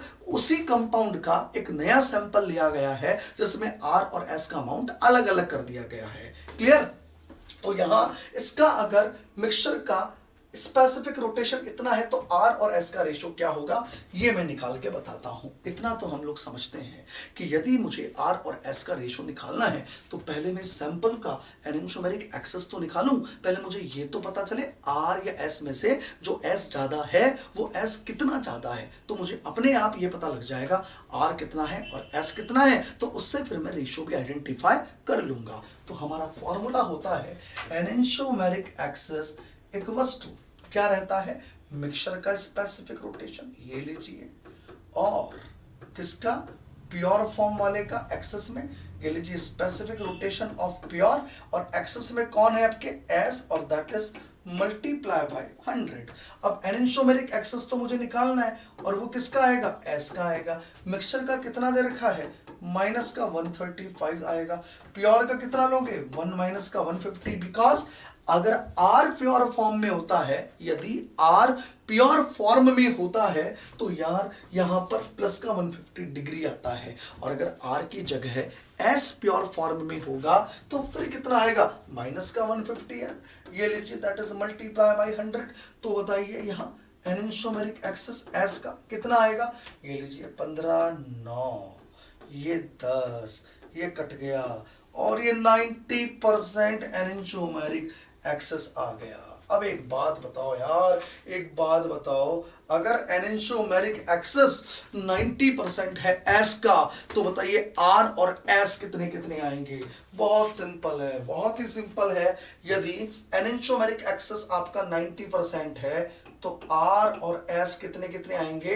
एस आपका एक्सेस में 90% है तो एस कितना आएगा, कुल 95%, और ये कितना रह जाएगा, 5%। ये कैसे निकाल दिया, तो एक फॉर्मूला जानते हैं हम, percentage of major enantiomer equals to 100 plus enantiomeric excess divided by 2। तो एनेंटियोमेरिक एक्सेस 90 है तो 100 प्लस 90 डिवाइडेड बाय 2, वो 90 अपॉन 2 इक्वल्स टू 95। तो 95% तो आपके पास एस आ गया, तो आर कितना रहेगा, 5%। इसका मतलब ये हो गया कि आर और एस 5% और 95% होंगे, तो रेशो क्या हो गया, 1:19 इज द आंसर। तो आर और एस किस किस रेशो में हुए, आर और एस 1:19 के अंदर एग्जिस्ट कर रही हैं। इसका मतलब इस क्वेश्चन में आंसर क्या रहेगा, ए। बहुत सिंपल सा सवाल था, बस एक ही क्वेश्चन में हमें डेटास दो तरीके से गिवन है। ओके चलिए अब मैं आता हूं नेक्स्ट क्वेश्चन पे, जरा देखेंगे आप लोग। लीजिए भाई, ये हमने 13 नंबर एग्जाम्पल लिया। हमें इस कंपाउंड का IUPAC नेम लिखना है। बहुत सिंपल है, अगर मुझे इसका IUPAC नेम लिखना है तो IUPAC name of the compound given below, मेरे को पता है यहाँ प्रिंसिपल फंक्शनल ग्रुप जो है वो ये है, और अगर प्रिंसिपल फंक्शनल ग्रुप ये है, जो मेन फंक्शनल ग्रुप जो प्रायोरिटी टेबल में सबसे ऊपर आता है वो यहाँ ये है, तो मैं यहाँ IUPAC नंबरिंग जो करूंगा वो यहां से करूंगा। ये कार्बन से जिससे ये लगा है ना, यहां से IUPAC नंबरिंग करूंगा। ये 1 नंबर हो गया, ये 2 नंबर पे आपकी एल्कीन हो गई, 3 नंबर और 4 नंबर पे आपका कीटोनिक ग्रुप हो गया। क्लियर, ये सब कुछ तो हो जाएगा, that's not a big issue. अब मैं साथ में RS कॉन्फ़िगरेशन भी आइडेंटिफाई करूंगा। तो RS कॉन्फ़िगरेशन जब मैं स्कायरल सेंटर का निकालूंगा तो 1 नंबर में इसको दूंगा, 2 नंबर में इसको दूंगा, 3 नंबर में इसको दूंगा, 4 नंबर लोएस्ट प्रायोरिटी वाला ग्रुप हाइड्रोजन को दूंगा। अब मैं 1 नंबर से 2 नंबर और 2 नंबर से 3 नंबर की ओर मूव करूंगा, ये लीजिए, और ये एंटी क्लॉकवाइज मूवमेंट है। एंटी क्लॉकवाइज मूवमेंट का मतलब हो गया एस कॉन्फ़िगरेशन, और लोएस्ट प्रायोरिटी वाला ग्रुप चूंकि अवे फ्रॉम द व्यूअर है इसलिए मैं एस को एस रखूंगा, कभी भी रिवर्स यहां पे नहीं करूंगा। आगे बात समझ में यहां तक क्लियर। चलिए, इसका मतलब यहां एस कॉन्फ़िगरेशन अगर है तो आप इसको काट सकते हो, आप इसको काट सकते हो, ये लीजिए, करेक्ट। अब मैं इसका आगे की बात करता हूं। अब हमें यह पता है कि ये अगर मेन फंक्शनल ग्रुप है तो फर्स्ट ऑफ ऑल तो मैं ये कहूंगा एस कॉन्फ़िगरेशन तो यहां है। क्लियर। अब ये एस्टर है, एस्टर, एस्टर पे ये क्या लगा हुआ, इथाइल, तो मैं लिख सकता हूं सबसे पहले तो कि ये एस्टर वाले इथाइल को सबसे पहले लिख दिया जाए, और एस कॉन्फ़िगरेशन इसका हो गया। अब आप देखिए सब्स्टिट्यूएंट्स वगैरह क्या क्या है। सब्स्टिट्यूएंट्स इसके अंदर है, फर्स्ट ऑफ ऑल 2 नंबर पे मिथाइल, तो मैंने कहा 2 नंबर पोजीशन पे तो मिथाइल ग्रुप लगा है, बहुत अच्छी बात। और 4 नंबर पे कीटो ग्रुप बोल दो, ऑक्सो लिख दो, तो इसका सफिक्स ऑक्सो भी लिखा जाता है। क्लियर। तो 4 नंबर पोजीशन पे ये लीजिए, है ना, 4 नंबर पोजीशन पे ये लीजिए क्या लगा हुआ है, 4 नंबर पे ऑक्सो लगा हुआ है, तो 4 पे ऑक्सो लगा हुआ है, राइट। उसके बाद ये आपकी हो गई साइक्लो हेक्स 2 इन, ये लीजिए, और आगे फंक्शनल ग्रुप का जो ये कार्बन है एस्टर, अगर ये प्रिंसिपल चेन में कंसीडर नहीं होता है तो इसके लिए स्टेम चलता है कार्बोक्सिलेट, सफिक्स क्या चलता है, कार्बोक्सिलेट। तो मैं आगे लिखूंगा 2 इन कार्बोक्सिलेट, ये लीजिए कार्बोक्सिलेट। करेक्ट, ये लीजिए, ये बात हुई आपके इसके IUPAC नॉमेनक्लेचर की। तो ये ऑप्शन हमारे को यहाँ बी ऑप्शन में नजर आ रहा है, ये लीजिए, तो B is the answer. Okay, चलिए अब मैं नेक्स्ट एग्जांपल की बात करता हूं, जरा आप देखेंगे 14th नंबर एग्जांपल। देखो इसके अंदर कितने कितने आसानी से इस क्वेश्चन में एग्जामिनर ने हम लोगों को घुमाया, जरा देखेंगे आप लोग। हमसे कहा गया है the structure of mesotricarboxylic acid that is formed on potassium permanganate oxidation of abietic acid. मतलब पोटेशियम परमैंगनेट के द्वारा एबिएटिक एसिड का ऑक्सीडेशन करवाया गया, तो उससे इनमें से मेसोट्राइकार्बोक्सिलिक एसिड कौन सा बना, ये आप लोग बताइए। तो कुछ स्टूडेंट्स तो सवाल इसलिए छोड़कर आ गए, छोड़ के आ सकते हैं इस सवाल में, क्यों कि उन्हें ऐसा लगता है कि एबिएटिक एसिड की रिएक्शन तो हमें आती नहीं है, तो वो छोड़ देते हैं। जबकि इस सवाल में एबिएटिक एसिड की रिएक्शन हमें आती है या नहीं आती है उससे मतलब ही नहीं है। हमसे पूछा है कि आफ्टर द ऑक्सीडेशन इनमें से बनने वाला मेसोट्राइकार्बोक्सिलिक एसिड कौन सा है। और सबसे कमाल की बात इस सवाल में यह है कि मेसोट्राइकार्बोक्सिलिक एसिड इन 4 ऑप्शन में से केवल कोई एक ही है। पहली चीज ट्राइकार्बोक्सिलिक एसिड होना चाहिए, दूसरी चीज कंपाउंड मीजो होना चाहिए, यानी आपको ट्राइकार्बोक्सिलिक एसिड ये भी है, ये भी है, ये भी है, ये भी है, इससे तो नहीं बैठा। फिर मीजो होना चाहिए, मीजो आपको ढूंढना पड़ेगा इसके अंदर।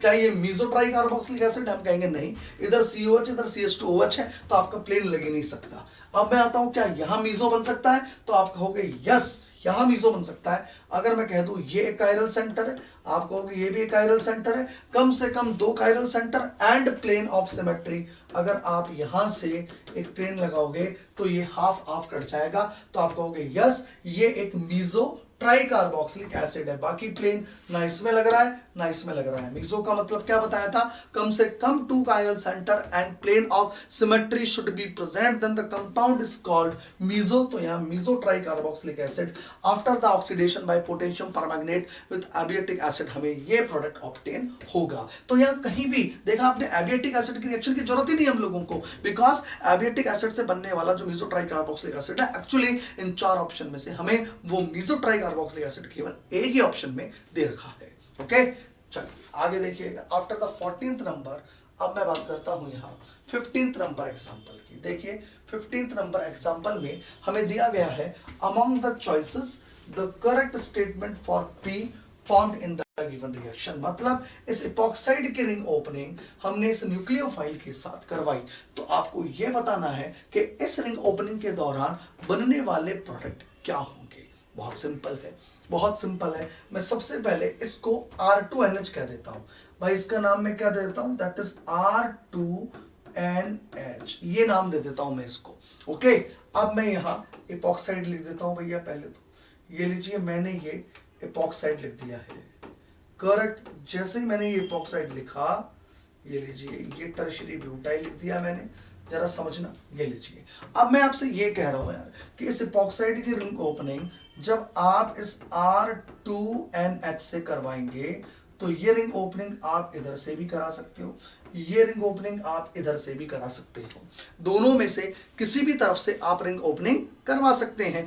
अगर आप देखें तो दोनों तरफ से रिंग ओपनिंग होने की जो पॉसिबिलिटीज हैं वो बराबर हैं, बिकॉज ये 5 मेंबर्ड रिंग है, 6 मेंबर्ड रिंग नहीं है। तो यहाँ एक्सियल इक्वेटोरियल का कोई मतलब नहीं है। दोनों तरफ से रिंग ओपनिंग की जो पॉसिबिलिटीज हैं वो इक्वल है, वो बराबर है। क्लियर? तो अगर यहाँ रिंग ओपनिंग की जो पॉसिबिलिटीज है वो इक्वल है, अगर वो बराबर है, तो मैं एक बार रिंग ओपनिंग यहाँ इधर से कराता हूँ। चूंकि यहाँ वेज पर बनी हुई है यहाँ पर ये रिंग, इसलिए रिंग ओपनिंग डैश से होगी। ये मैंने रिंग ओपनिंग करा दी NR2 और ये वेज पर आपने OH लगा दिया। एक पॉसिबिलिटी तो ये है प्रोडक्ट बनने की, ठीक है। और जो दूसरी पॉसिबिलिटी है यहाँ प्रोडक्ट बनने की वो है ये वाली। इधर से अगर आप रिंग ओपनिंग करवाओगे तो आपको यहाँ ये प्रोडक्ट ऑब्टेन होगा। NR2 यहाँ लगा दीजिए, ये OH लगा दीजिए और ये यहाँ टर्शियरी ब्यूटाइल बना दीजिए। अब आप ये देखिए कि what is the relationship in between these 2 product. Actually in दोनों प्रोडक्ट के बीच में रिलेशनशिप क्या है, अब केवल आप लोगों को ये देखना है। बहुत सिंपल है। अगर मैं यहां से इस प्रोडक्ट को थोड़ा सा शिफ्ट करके नीचे की तरफ लाऊं, देखो इसको शिफ्ट करके मैं थोड़ा ऐसे लाऊं तो आपको ये दोनों एक दूसरे के मिरर इमेज नजर आएंगे, साइड मिरर।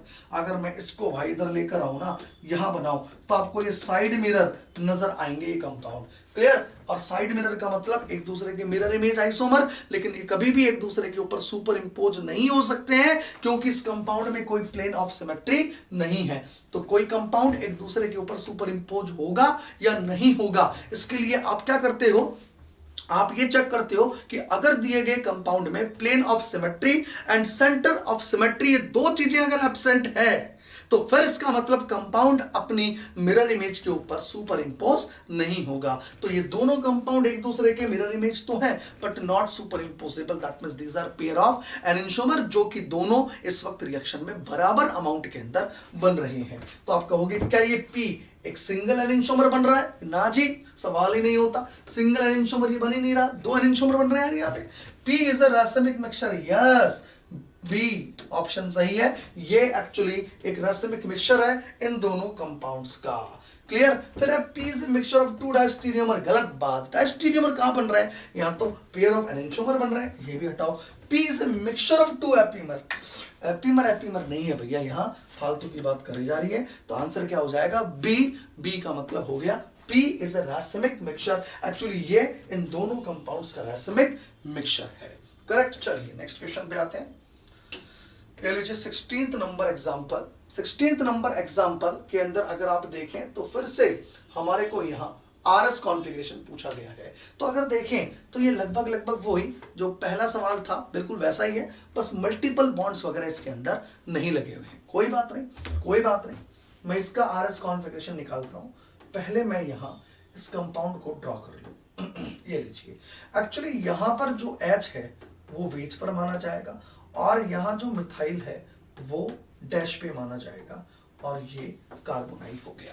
क्लियर? मैं फर्स्ट ऑफ ऑल इस वाले कार्बन का RS कॉन्फ़िगरेशन निकालता हूं। इस कायरल सेंटर का मैं सबसे पहले RS कॉन्फ़िगरेशन आइडेंटिफाई करूंगा। क्लियर? जब मैं इस वाले कायरल सेंटर का RS कॉन्फ़िगरेशन निकालूंगा तो बताइए एक नंबर प्रायोरिटी हम किसको देंगे? तो देख लो इधर, यहां पर CH2, ये CH2 और ऊपर की तरफ सीधा 3 डिग्री कार्बन। इसका मतलब मैं 1 नंबर इसको दूंगा, 2 नंबर मैं इधर दूंगा और 3 नंबर इसको दूंगा और 4 नंबर मैं इसको दूंगा। सबसे पहले मैंने कायरल सेंटर पर जो ग्रुप्स लगे हैं उनकी प्रायोरिटी यहां पर असाइन कर दी है। क्लियर? 1 से 2, 2 से 3, ये क्लॉकवाइज मूवमेंट है। क्लॉकवाइज का मतलब होता है आर, लेकिन चूंकि लोएस्ट प्रायोरिटी वाला ग्रुप वेज पर है तो मैं मेरे आंसर को रिवर्स करूंगा, यानी 4 नंबर कार्बन का जो कॉन्फ़िगरेशन आ रहा है वो एस आ रहा है, that is 4s is the answer. अब मैं आता हूं ऊपर वाले कार्बन एटम, इस वाले पे RS कॉन्फ़िगरेशन की बात करता हूं मैं। सबसे पहले यहां मैं 1 नंबर इसको दूंगा, क्यों? बिकॉज यहां कार्बोनाइल है।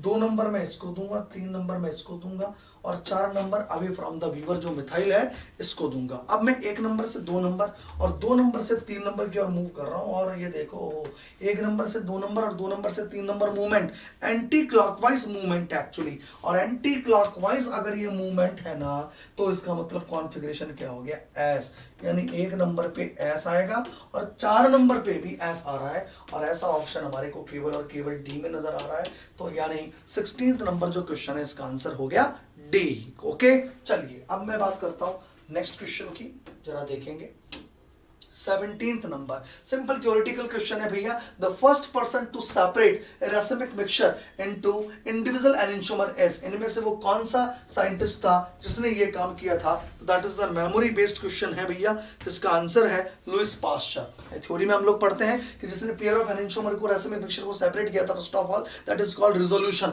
वो किसने किया था? लुइस पास्चर ने। ठीक है, 17th के बाद देखिएगा नेक्स्ट क्वेश्चन है 18th नंबर। हाँ, ये जरा सवाल अपने काम का सवाल है यार, इस सवाल को करते हैं हम जरा। If in the compound given below the relationship between HAHB and Br1 and Br2, तो देखो फर्स्ट ऑफ ऑल तो मैं इस कंपाउंड को जरा एक बार ऐसे लिख देता हूं। ये लीजिए, ये HA और HB में से HB मैंने ऊपर बना दी, HA मैंने नीचे बना दी, क्योंकि एक वेज है और एक डैश है। और ये मैंने यहाँ पर मिथाइल लगा दिया, ये मैंने यहाँ ब्रोमीन लगा दिया और यहाँ पर भी मैंने ये ब्रोमीन लगा दिया और ये मैंने मिथाइल लगा दिया। करेक्ट। अब हमारे को ये बताना है कि HA और HB में क्या रिलेशनशिप है, और Br1 और Br2 ये है, this one is the Br1 और this one is the Br2।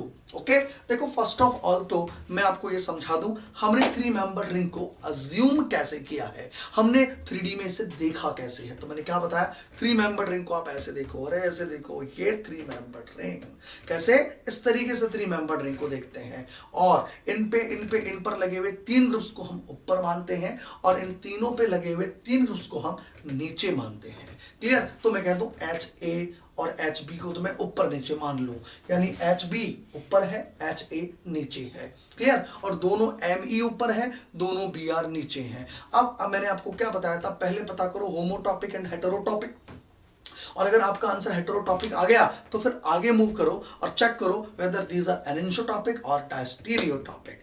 अब मैं इसको सीधा सॉल्व कर रहा हूं बिकॉज इसका एक्सप्लेनेशन मैंने टॉपोसिटी में बहुत बढ़िया तरीके से आप लोगों को बता रखा है, और हमने कम से कम 100+ क्वेश्चन सॉल्व कर रखे हैं क्लासरूम के अंदर। ठीक है, मैं सबसे पहले बात कर रहा हूं हाइड्रोजन की, HA और HB। क्लियर, इनकी बात कर रहा हूं मैं। तो अगर मैं यहां से एक C2 लगाऊं, C2, और यहां से घुमाऊं तो ये दोनों एक दूसरे की जगह तो आ जाएंगे बट इनडिस्टिंग्विशेबल फॉर्म नहीं मिलेगी। इसका मतलब यहां C2 एब्सेंट है, या ये कह दूं ये दोनों H कभी भी C2 से इंटरलिंक नहीं है, इंटरचेंज नहीं है। तो इसका मतलब C2 एब्सेंट होते क्या बोला जाता है, हेटेरोटॉपिक। इसका मतलब ये HA और HB आपस में क्या है, हेटेरोटॉपिक। अब ये एनिसोटॉपिक या डायस्टीरियोटॉपिक है, उसके बाद मैंने उसके लिए क्या कहा था, प्लेन अप्रोच करो फटाफट। और प्लेन कोई सा भी प्लेन नहीं, कोई सा भी प्लेन नहीं, कौन सा वाला प्लेन, जिन दोनों H अगर ऊपर नीचे हैं तो प्लेन ऐसे अप्रोच करोगे, ऐसे आप 2 हाफ में कन्वर्ट करोगे और दोनों हाफ को चेक करोगे, अगर एक दूसरे के मिरर इमेज दिखे तो आंसर एनिसोटॉपिक, नहीं दिखे तो डायस्टीरियोटॉपिक। ये 2 लाइन की टॉपोसिटी थी हमारी, आपको सटीक तरीका बता रखा है मैंने। ठीक है, तो पहला आंसर हेटेरोटॉपिक। हेटेरोटॉपिक का मतलब HA और HB हेटेरोटॉपिक हो गई, तो चूंकि ऐसे हाइड्रोजन तो आप इधर से प्लेन लगा के 2 हाफ बनाओगे, और चूंकि दोनों हाफ एक दूसरे के मिरर इमेज नहीं है बिकॉज ये ऊपर की तरफ दोनों मिथाइल है और नीचे की तरफ दोनों ब्रोमीन है, तो ये एक दूसरे के मिरर इमेज नहीं हो सकते।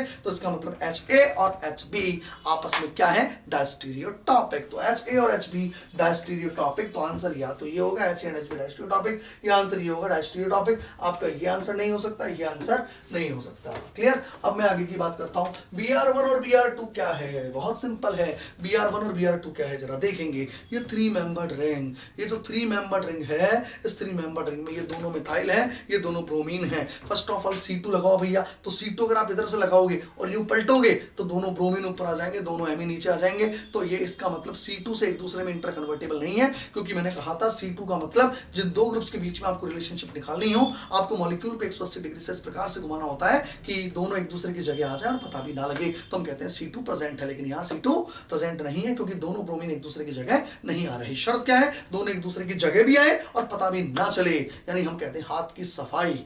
अगर ऐसा हो जाए तो C2 प्रेजेंट, आंसर होमोटॉपिक, ना हो पाए तो हेटेरोटॉपिक। अब आपका आंसर हेटेरोटॉपिक तो आ चुका है यहाँ पर, ये लीजिए 3 मेंबर्ड रिंग, दोनों एमी ऊपर दोनों Br नीचे, हेटेरोटॉपिक आ चुका है। अब आपको पता करना है वेदर दीज आर एनिसोटॉपिक या डायस्टीरियोटॉपिक। तो कैसे पता करोगे एनिसोटॉपिक या डायस्टीरियोटॉपिक, तो मैंने आपको बता रखा है भाई कि अगर यहाँ ये दोनों Br ऐसे हैं तो आपको यहाँ से एक प्लेन लगाना है, आपके यूं नहीं आपके यूं। वाई, बिकॉज Br इधर इधर है और ये है Br, अलग अलग कार्बन ये हैं, तो आपको प्लेन फिर यूं लगाना पड़ेगा, यानी ऐसे आपको 2 हाफ बनाने पड़ेंगे। अगर दोनों हाफ एक दूसरे के मिरर इमेज दिखें तो एनिसोटॉपिक, नहीं दिखे तो डायस्टीरियोटॉपिक। तो क्या एक दूसरे के मिरर इमेज दिखाई दे रहे हैं, हम कहेंगे यस, तो इसका मतलब ये आंसर हो गया एनिसोटॉपिक। तो आंसर हो गया HA एंड HB डायस्टीरियोटॉपिक और Br1 and Br2 are anisotopic. तो answer is B. 18th number question का जो आंसर हम लोगों का रहेगा यहाँ, वो रहेगा बी। करेक्ट। अब मैं आता हूं नेक्स्ट क्वेश्चन पर, जरा देखेंगे आप। ये रहा हमारा 19th नंबर एग्जाम्पल, जरा देखेंगे 19th नंबर एग्जाम्पल। फिर से एक न्यूमेरिकल आ चुका है और क्या कहा गया है कि a alpha D of a 90% optically pure 2 aryl propanoic acid solution is plus 135 degree on treatment of a base at room temperature for 1 hour।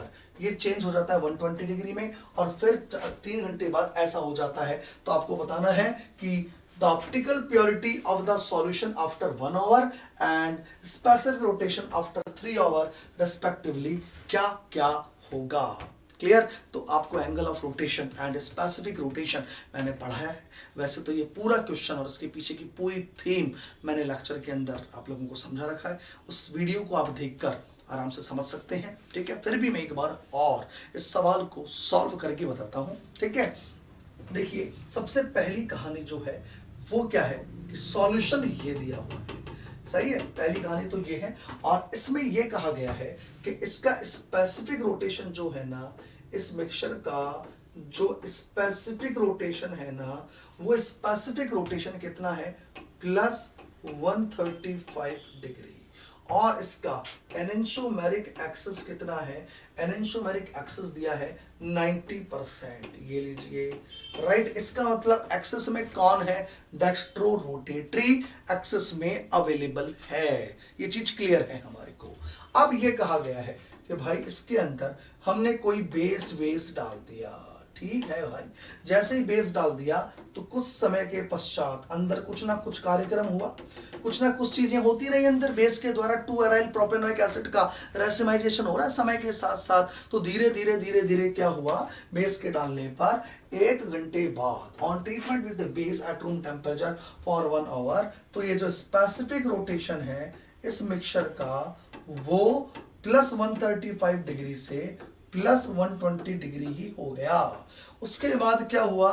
3 our बाद, ये तो 1 घंटे बाद की कहानी बोली गई। अब बेस अंदर है और बेस अपना काम कर रहा है, वो धीरे धीरे इस कंपाउंड का रासायनिक मिक्सचर बनाया जा रहा है। तो 1 घंटे बाद तो स्थिति ये हो गई, और आफ्टर 3 आवर, 3 घंटे बाद स्थिति क्या हो गई?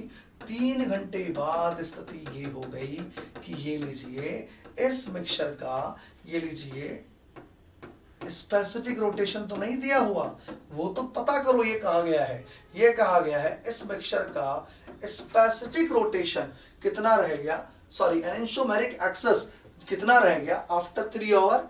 वो रह गया 40%। क्लियर?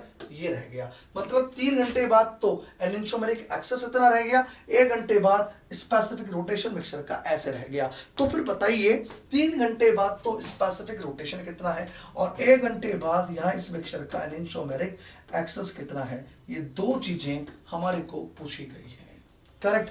ये हम लोगों को यहाँ कैलकुलेट करना है। बहुत सिंपल है। एक तरह से देखा जाए ना तो इस सवाल के अंदर, एक तरह से देखा जाए तो इस सवाल के अंदर हमारे को छोटे छोटे से 2-3 सवाल दे दिए गए हैं जो एक दूसरे से कनेक्ट हैं। बस कैसे करता हूं जरा देखेंगे आप लोग। देखो, अगर हमारे को ये पहली कंडीशन दे रखी है तो मैं इससे जो प्योर फॉर्म है ना, प्योर फॉर्म, उसका स्पेसिफिक रोटेशन निकाल सकता हूं। कैसे?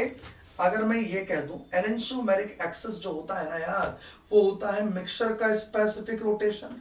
हम कहेंगे ठीक है भाई, that is divided by specific rotation of pure form, जो भी मेजर है उसका, मल्टीप्लाई बाय 100। अब एनेंशोमेरिक एक्सेस कितना है?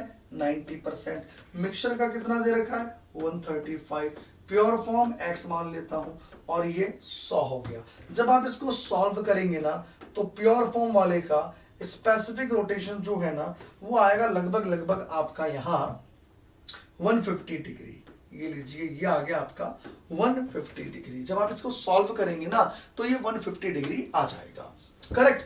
अब यहाँ प्योर फॉर्म का 150 डिग्री आ गया, तो इसका मतलब मैं इस प्योर फॉर्म के स्पेसिफिक रोटेशन को आगे सवाल में यहां भी काम में ले सकता हूं और सवाल में आगे यहां भी काम में ले सकता हूं। तो मैं बड़े आराम से आगे की कैलकुलेशन कर लूंगा। जरा देखेंगे आप लोग, एनेंशोमेरिक एक्सेस मुझे निकालना है इस सैंपल का। तो मिक्सचर का स्पेसिफिक रोटेशन कितना दे रखा है? 120 डिग्री। क्लियर? आप बताइए प्योर फॉर्म का कितना है? 150 degree, that is multiply by 100। ये लीजिए, तो 15 × 120 और ये 10, ये कट गया, तो एनेंशोमेरिक एक्सेस आ गया 80%। ये लीजिए, 1 घंटे बाद आफ्टर 1 आवर मिक्सचर का एनेंशोमेरिक एक्सेस 80% हो जाएगा। क्लियर? अब ये पूछा गया 3 घंटे बाद अगर एनेंशोमेरिक एक्सेस इतना है तो बताइए मिक्सचर का स्पेसिफिक रोटेशन कितना होगा? बहुत सिंपल है, बड़ा ही सिंपल सा सवाल है। ये लीजिए, वापस से वही फॉर्मूला चलेगा, enantiomeric excess equals to mixture का स्पेसिफिक रोटेशन और that is divided by pure form का ये लीजिए specific rotation that is multiply by 100। Enantiomeric excess given है 40, मिक्सचर का स्पेसिफिक रोटेशन मैंने मान लिया x है, प्योर फॉर्म का कितना दे रखा है 150, ये लीजिए दैट इज मल्टीप्लाई बाय 100। ये लीजिए इसको हम लोगों को सॉल्व करना है, ये लीजिए ओके। चलो जी इसको मैं सॉल्व करता हूं, यहां पर क्या रहेगा जरा देखिएगा ओके। देखो यहां पर जब मैं इसको सॉल्व करूंगा मिक्सचर का तो देखिए that should be equals to x equals to right, तो ये 40 इंटू 150 और दैट इज डिवाइडेड बाय 100, तो x जिसको मैं मिक्सचर का स्पेसिफिक कह रहा हूं, ये 0 से 0 कट गया तो ये आएगा आपका कट के 60 डिग्री प्लस का, करेक्ट। तो 80% तो आएगा एनेंटियोमेरिक एक्सिस और 60 डिग्री आएगा मिक्सचर का स्पेसिफिक रोटेशन, यानी 1 घंटे बाद मिक्सचर का एनेंटियोमेरिक एक्सिस आपका 80% रहेगा और 3 घंटे बाद उसी मिक्सचर का स्पेसिफिक रोटेशन 60 डिग्री रहेगा। तो ऐसा हमें किस ऑप्शन में दे रखा है, ये रहा 80% एंड 60 डिग्री, यानी आंसर इज ए। ये मैंने 19th नंबर क्वेश्चन आपको प्रॉपर तरीके से सॉल्व करके बता दिया है ओके। चलिए आफ्टर 19th नंबर क्वेश्चन अब मैं बात करता हूं यहाँ 20 नंबर क्वेश्चन की। देखिएगा 20 नंबर क्वेश्चन बहुत सिंपल मैंने आप लोगों को गॉसियन इंटरेक्शन पढ़ाई है और बहुत ही बढ़िया तरीके से डिटेल के अंदर एक्सप्लेन की है। गॉसियन इंटरेक्शन की एक एक चीज मैंने क्लियर करी है जो आपको यूट्यूब पर वीडियोस पर अवेलेबल है हर चीज, राइट। तो देखिए क्या दे रखा है, मैंने एक कंपाउंड लिया, ये लीजिए इक्वेटोरियल कन्फर्मर, ये लीजिए इक्वेटोरियल का मतलब ये स्थिति है, और उसके बाद कहा ये सिस आइसोमर है, सिस का मतलब एक्सियल इक्वेटोरियल, ऑब्वियसली ये सिस है तो ये ऊपर वाला एक्सियल, ये इक्वेटोरियल अपर वाला, क्योंकि वेज है ये बनाया। अब आपसे ये कहा गया बताइए इन दोनों फॉर्म्स के बीच का एनर्जी डिफरेंस कितना है। Given the energy of each gauche butane interaction 0.9 kilo calorie, तो del G value of the following reaction क्या होगी। तो सिंपल होता है यार, सिंपल सी बात होती है। डेल जी का मतलब क्या हुआ, G of product minus G of reactant. Product में किसको बोलता हूं, प्रोडक्ट में बोलता हूं राइट हैंड साइड वाली स्ट्रक्चर को।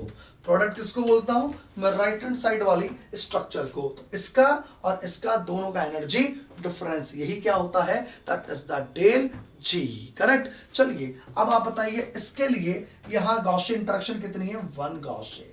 अगर यहां एक ही गॉसे है तो इसकी एनर्जी कितनी हो गई, 0.9 किलो कैलोरी पर मोल। इसमें कितनी गॉसे है, ओहो एक गॉसे यहां है, दूसरी गॉसे यहां है, तीसरी गॉसे यहां है। इसका मतलब भैया यहां आपको मिल रही है 3 गॉसे, और 3 गॉसे का मतलब हो गया 2.7 किलो कैलोरी पर मोल। तो डेल जी क्या आएगा, प्रोडक्ट की कितनी आ गई 2.7, प्रोडक्ट की कितनी आ गई 2.7 माइनस रिएक्टेंट की 0.9, कितनी आ गई 0.9, और ये कितनी आ गई 2.7। तो जब दोनों का डिफरेंस निकालोगे तो देयर इज 1.8 किलो कैलोरी पर मोल। बिकॉज आपको ज्यादा एनर्जी वाली फॉर्म इधर और कम एनर्जी वाली फॉर्म इधर दी गई है इस इक्विलिब्रियम में, इसलिए डिफरेंस आपका पॉजिटिव के अंदर आएगा, और ये आंसर हो गया बी, दैट इज द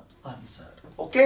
ये 20 नंबर क्वेश्चन को मैंने आपको सॉल्व करके यहां पर बता दिया गया है, ठीक है। अब मैं आता हूं आगे next question 21 number question. Simple IUPAC nomenclature इस कंपाउंड का, तो IUPAC name of the compound given below.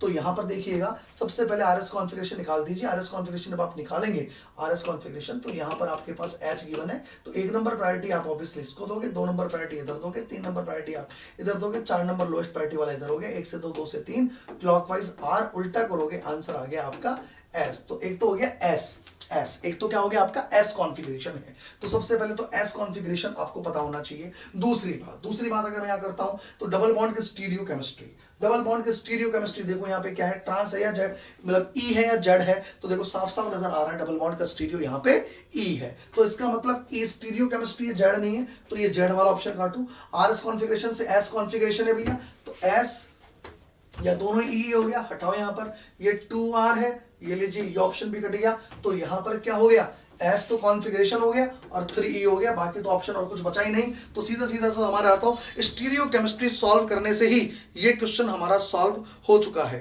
Correct. तो यहां पर आंसर हो गया हमारा D, D is the answer. S configuration निकाल दिया, ई स्टीरियोकेमिस्ट्री, एस और ई का जिक्र केवल और केवल यहां पर है, बाकी कहीं कोई जिक्र ऐसा नहीं है, तो आंसर हो गया ये। और बाकी आईयूपीएसी नेम बाकी आप आराम से यहां पे कर सकते हो। सब्स्टिट्यूएंट की पोजीशन 7 नंबर है, करके देख लो 1 2 3 4 5 6 7। 7 पर फिनाइल लगा हुआ है, 3 नंबर पोजीशन पर डबल बॉन्ड है, हैव 3 इन, और 2 नंबर पे ऑल लगा हुआ है। क्लियर? तो बहुत सिंपल सा सवाल है, ऐसा कुछ इसके अंदर नहीं है। 21 के बाद अब मैं आता हूं 22 नंबर क्वेश्चन। 22 नंबर में देखिए टॉपोसिटी है, मतलब हमें एच ए और एच बी के बीच में हमारे को टॉपोसिटी निकालनी है। एच बी है और यहाँ एच ए लगा हुआ है, करेक्ट। तो देखो बड़ी सिंपल सी बात है, एक तरह से देखा जाए तो मैं ये कह दूं ये नाइट्रोजन है, और यहाँ ये लीजिए ये डबल बॉन्ड O है, और ये आपका वेज पर पीएच है, और इधर से ये भी वेज पर पीएच है, और ये लीजिए ये आपका HB है, ये आपका HA है,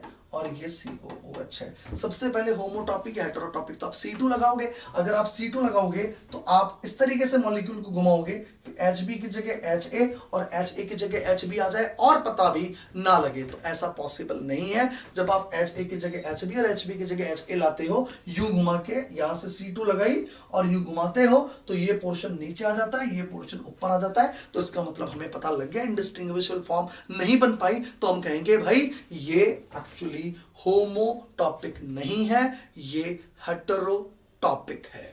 ये क्या है? हेटेरोटॉपिक है। तो एच ए और एच बी हेटेरोटॉपिक तो आगे। अब आपके आगे ये एनिंशोटॉपिक है, ये डायस्टीरियोटॉपिक है। तो क्या सिखाया आपको? अब आप एक प्लेन लगाओ, प्लेन ऐसे लगाओ कि एच ए और एच बी दोनों अलग अलग हाफ में जाएं, और वो दोनों हाफ एक दूसरे के क्या मिरर इमेज दिखाई दे रहे हैं क्या? अगर वो दिखाई दे रहे हैं तो एनिंशोटॉपिक, नहीं दिखाई दे रहे हैं तो डायस्टीरियोटॉपिक। तो अगर मैं यहां से एक ये प्लेन लगाऊं, ये लीजिए ये प्लेन लगाऊं, यहां से ये प्लेन लगाऊं, तो देखो दोनों हाफ एक दूसरे के मिरर इमेज नजर आएंगे, तो इसका मतलब एच ए और एच बी आपस में क्या हो गए? एनिंशोटॉपिक। यानी 22 नंबर क्वेश्चन का जो आंसर रहेगा हमारा वो क्या रहेगा? सी रहेगा। ये आप लोगों को ध्यान रखना है। क्लियर? तो आंसर क्या हो गया? एनिंशियोटॉपिक। ओके, चलिए 22 के बाद अब मैं बात करता हूं 23 नंबर क्वेश्चन की। देखो भैया, हमसे पूछा गया है कि यहाँ गॉसे कन्फर्मेशन जो होता है नॉर्मल ब्यूटेन का गॉसे कन्फर्मर ये होता है, ये हम लोगों को पता है। ये लीजिए, this one is the gauche conformer of normal butane, correct. ये लीजिए, और फिर हमसे ये पूछा गया है इनमें कौन से एलिमेंट ऑफ सिमेट्री है, मतलब इसके बारे में करेक्ट स्टेटमेंट कौन सा है। पहली चीज, क्या इसमें प्लेन ऑफ सिमेट्री है? ना भैया, कहां से प्लेन ऑफ सिमेट्री आ गई इसके अंदर? प्लेन ऑफ सिमेट्री है ही नहीं। और फिर प्लेन ऑफ सिमेट्री के साथ कायरल और बोल रहा है, वाह वाह, प्लेन ऑफ सिमेट्री और कायरल, वैसे ही गलत हो गया, स्टेटमेंट ही गलत है। इसमें है कि नहीं उससे मतलब नहीं है, बट प्लेन ऑफ सिमेट्री भी है और कायरल भी, ऐसा हो सकता है क्या यार? सोचो, दिमाग लगाओ, एमएससी हैं हम लोग, पॉसिबल है कि ये चीजें? नहीं। फिर है सेंटर ऑफ सिमेट्री इसके अंदर, अरे गॉसे फॉर्म के अंदर सेंटर ऑफ सिमेट्री कहां से आ जाएगी यार, हटाओ। फिर उसके बाद है इसमें plane of symmetry and achiral. पहली चीज, कंपाउंड में ना प्लेन है ना सेंटर ऑफ सिमेट्री है इस गॉसे के अंदर, तो इसका मतलब आपका ए भी गलत हो गया। तो बच क्या गया? C2 axis of symmetry and chiral. Yes, हम गॉसे को कायरल बोलते हैं, ऑप्टिकली एक्टिव बोलते हैं, इसको डिससिमेट्रिक मॉलिक्यूल बोलकर आए हैं। ये molecule C2 axis of symmetry रखता है, ये आप ग्रुप थ्योरी के अंदर पढ़कर भी आए हो। ठीक है, तो आंसर हो जाएगा इसका बी। और वैसे भी बाकी के 3 वैसे ही गलत है, हम लोगों को पता है, तो केवल एक ऑप्शन बचा हुआ है, दैट इज द बी। ठीक है, चलिए आफ्टर 23 नंबर क्वेश्चन अब मैं आता हूं 24 नंबर क्वेश्चन पे। जरा देखिएगा, मैंने आप लोगों को रिजोल्यूशन पढ़ाया है, मैंने आपको रिजोल्यूशन पढ़ाया है और रिजोल्यूशन की टेक्निक भी पढ़ाई है।